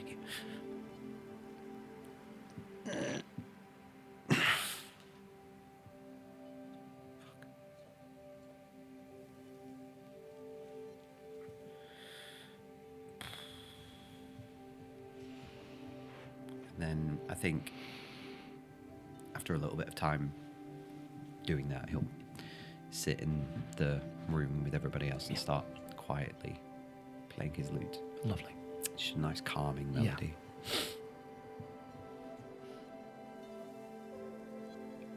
Is there anything that Cricket does? In order to avoid being looked after, Cricket will pretend to fall asleep, but he will lie and try and listen to everyone's breathing, and when he thinks the rest of the house is asleep, he'll try and go upstairs. Okay. Before we get to that moment, Antonia, what happens in the room? I think after Tony tries to eat a little bit, she would just take up that same position by the bed, where she's just kind of sat against it Yeah. with her head resting on it. And I think she would put the hut up around her and Willow. And just, I don't think she's fully sleeping, because I think her brain would be doing too much, but I think the exhaustion in her would just make her like doze a little bit. But I think she's still kind of on high alert. It is a weird sensation for you to be so exhausted, but instinctively so aware of any danger, and you do drift in the in-between. Cricket, at what time do you go up? He'll wait as long as he has to try and hear if everyone is asleep. Unless anyone else in the living room has anything to do. I will have waited until I knew all my siblings were asleep before letting myself. Gwen is the last one to go, but Yeah. that is because she was with you and very quickly she does fall asleep. Stay close to her. Yeah. Just flash Siggy a look of unfaltering gratitude. And I will say, you can take your rest. Cricket, with everyone asleep, you make your way upstairs. I'll stand outside the door and try and hear if Tony's sleeping or awake. You can hear measured breathing. Seems like she is at rest. He'll poke his head round the door. You can see this wall of colour. A bright orange. He'll creep up towards it. And he'll put his hand on it, and he realised downstairs that for the first time since he's met Willow, he'd be able to hold her hand or stroke her face or her hair, and he goes up to the dome and he knows that he can't get in, and he just puts his hand on the dome and stands and cries for hours. When he was in the glade, he was trying to hold everything back in, and I think now in this moment of what he assumes is privacy, he'll just let it out. Cricket, how long do you remain there? Until I can hear Tony begin to wake up. There is a moment in which Tony stirs once more. You hear a shift, and immediately you catch yourself trying to be stealthy. As she is waking up, what do you do? As quietly as I can, I dart back out of the room. Make me a stealth check.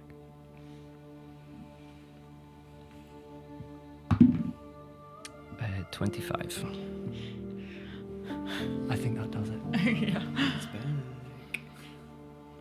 Where do you go? I'll go back to the last spot that everyone would have seen me and pretend to be asleep again. Okay. Thank you. Antonia, you stir throughout the night. Is there anything that you do throughout the night, or do you just try and get as much rest as possible? I think she's trying really hard to rest, like you said. Mm-hmm. But I think she just keeps getting flashes of... She didn't see anything in the battle, but like the sounds and everything that was around her. And then I think she gets a flash of how it felt when she was crushed. And she kind of goes back to the place that she went to when she was dead. And I just want to know, like, I think she just think about every little thing that happened, because she's very, very confused. Yeah. And just see if anything kind of comes to mind about where that could have been, or who that could have been, and what happened. You bring forth the memory of the man that stood in front of you.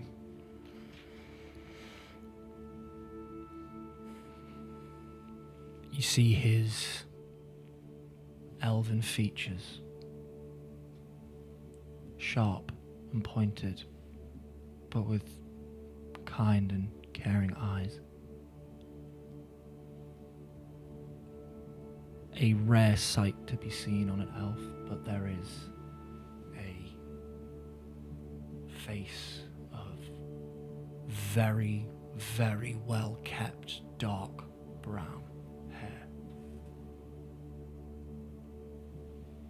Robes that you are familiar with. Mm-hmm. That black orb hanging about his neck. The soft, calming sound of his voice. An accent you're not familiar with, save for Cricket, or Sadie, or Willow.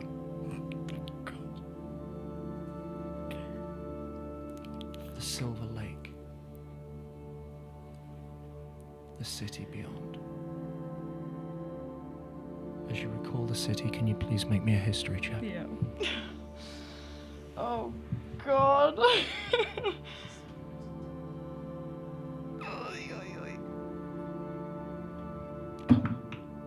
Oh. 11.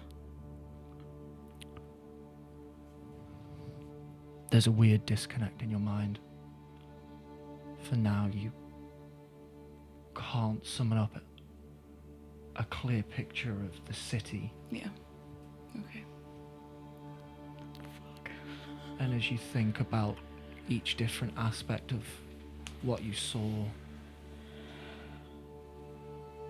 your mind starts to drift.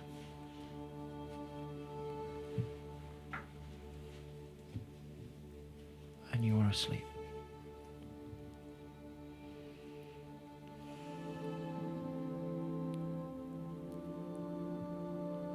Antonia, you are alive. Somehow. You open your eyes. Starlight. And he is stood in front of you. Maybe 10, 15 feet away.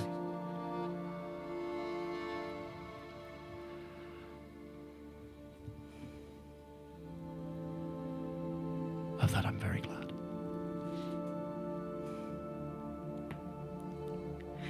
I'm so sorry. Please, I'm so sorry. please do not apologize. Antonia, you did everything you could.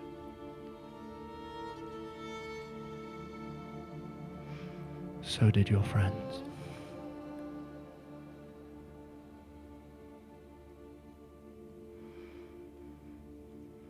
Sigismund prays very well.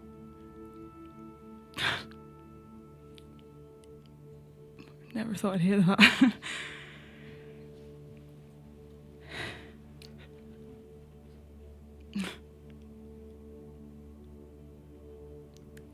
What do I do? There is still time to return Willow to you. But time is running out. Rituals exist that allow one to call a spirit back from beyond this life. Now, these rituals are intricate, they are difficult, and they are costly. But should you succeed, you can once again see her draw breath.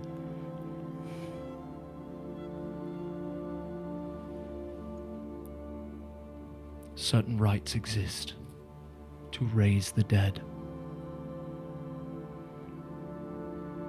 These spells are powerful, and you will need many things.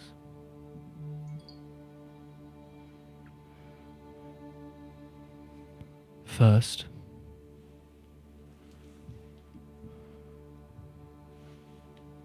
the spirit must be called from beyond the grave. To do so, during the entire 1 hour of the ritual, there must be a sound that guides them back from the beyond. This could be the peal of a bell, chimes, or some such other sound that the deceased considers important or personal. Second, the spirit must be shown the way back, now that they have given you your attention.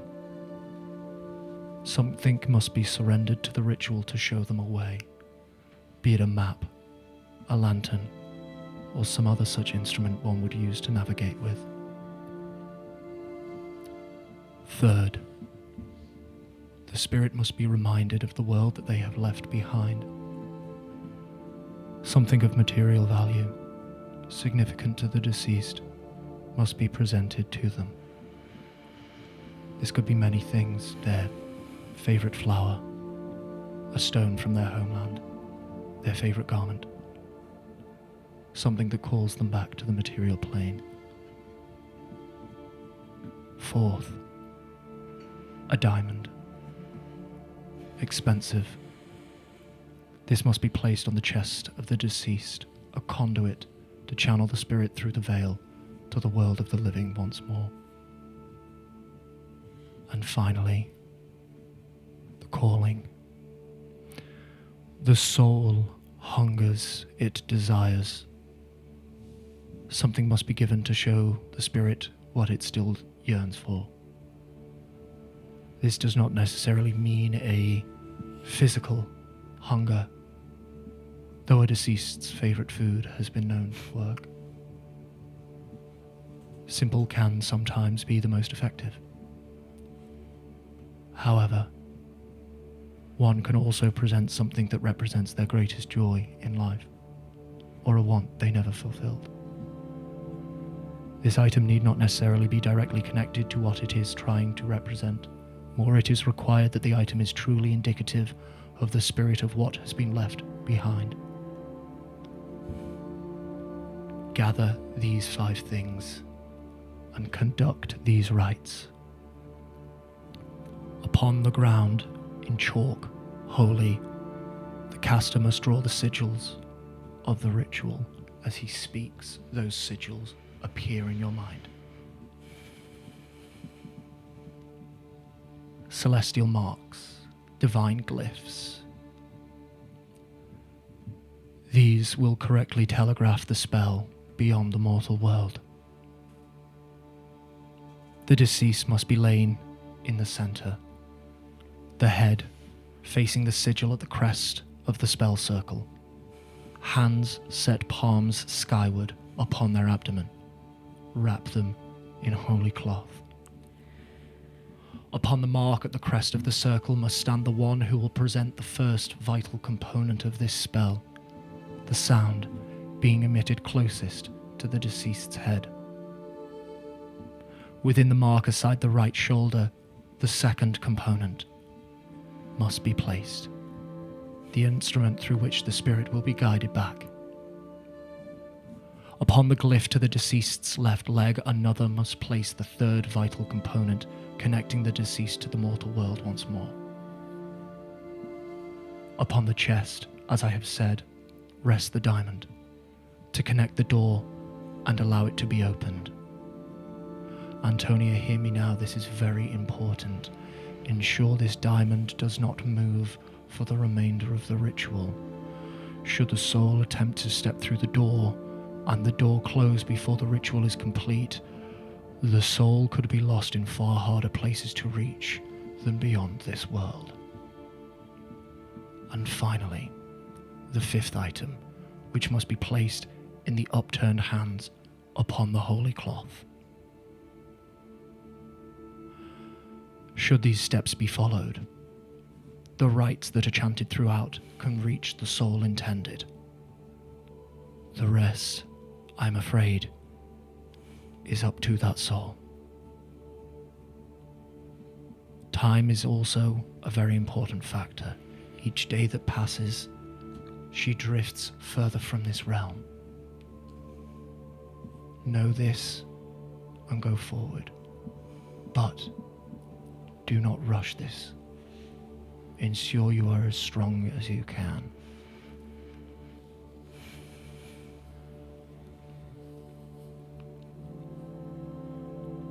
As he finishes informing you of this spell, he takes a step towards you. Gather the components. Perform the ritual. Find your way back to Willow. And as he says these last words, he stretches out a hand towards you, though not like he has done before. He stops a couple of inches shy from making contact with you, and he pinches the air in front of your sternum, right above your heart. He then pulls his hand backwards with purpose, as if tugging something, and as he does so, a thin silver thread appears as if he was pulling it from a beautiful garment. The silver thread simply hangs there in midair, like a glowing strand of spider silk, lazily floating on the breeze. It manifests but millimeters from your chest and fades after it stretches out maybe a foot from you, gradually disappearing into nothing.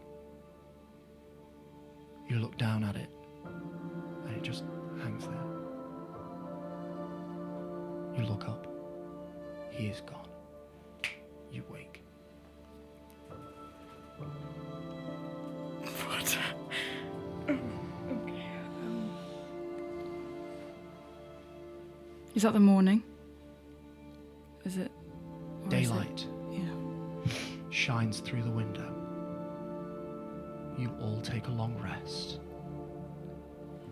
You all level up. We will deal with that in a moment. I just got chills. What would you like to do? Okay, so there's no sign of that thread. You look down. That thread is right there. There is sign of the thread. I will try to. As you try and move towards it, it floats. As if you were disturbing the air around it. You can never quite touch it. It flows around your hands, but it stays there. Oh. Make me a perception check. Oh, I'm rolling so awful. 6. It's just floating in front of your chest. Cool. Okay. I think she. I'm so sorry. With that long rest, you can take 1 point of exhaustion away from your 3. About my hit point maximum. Your hit is point still maximum will not return Great. until those exhaustion points are gone. are gone. Okay, cool. So she kind of just watches this thread for a minute, but I think the exhaustion still weighing on her brain is still like distracting her from working things out. But she gets up and she looks at Willow. And she fumbles around in her bag for a minute. And she's going to pull out some salt and 2 copper pieces from her bag. And she's going to place the copper pieces on Willow's eyes and just sprinkle the salt above her head and cast gentle repose on her. Okay. You do so. So that, You can see this shimmering copper wash over her for a moment and then settle in. and I think there's just hope in her heart that that's going to buy her a little more time if they need it. And she's going to just walk over to Willow's head and lean down and just kiss her forehead really gently. We're getting you back. And then she's going to walk very quickly with purpose downstairs towards everyone. And I think that is where we'll end tonight's episode. I did not sleep, so I'll take the point of exhaustion. Thank you. Thank you very much. If there is anything that you would like to do, we will get to that in the beginning of the next No, episode. that's grand. I just wanted to make sure. That's absolutely fine. Thank you very much for that. Thank you to each and every single one of you again. That's it. I have no words. Thank you to you, Inst- Jack. Yeah, You thank are you to very you as well, Jackety Dackety. Inspiration to all of you as well. Very handy. We will absolutely for you. Rolling like dog. Don't know what you mean, babe. I got a 29. Thank you very much to you at home for watching. Please join us again next episode, where the players keep trying to save Willow Kalara. Until then, adventurers, keep on keeping on. Peace and love.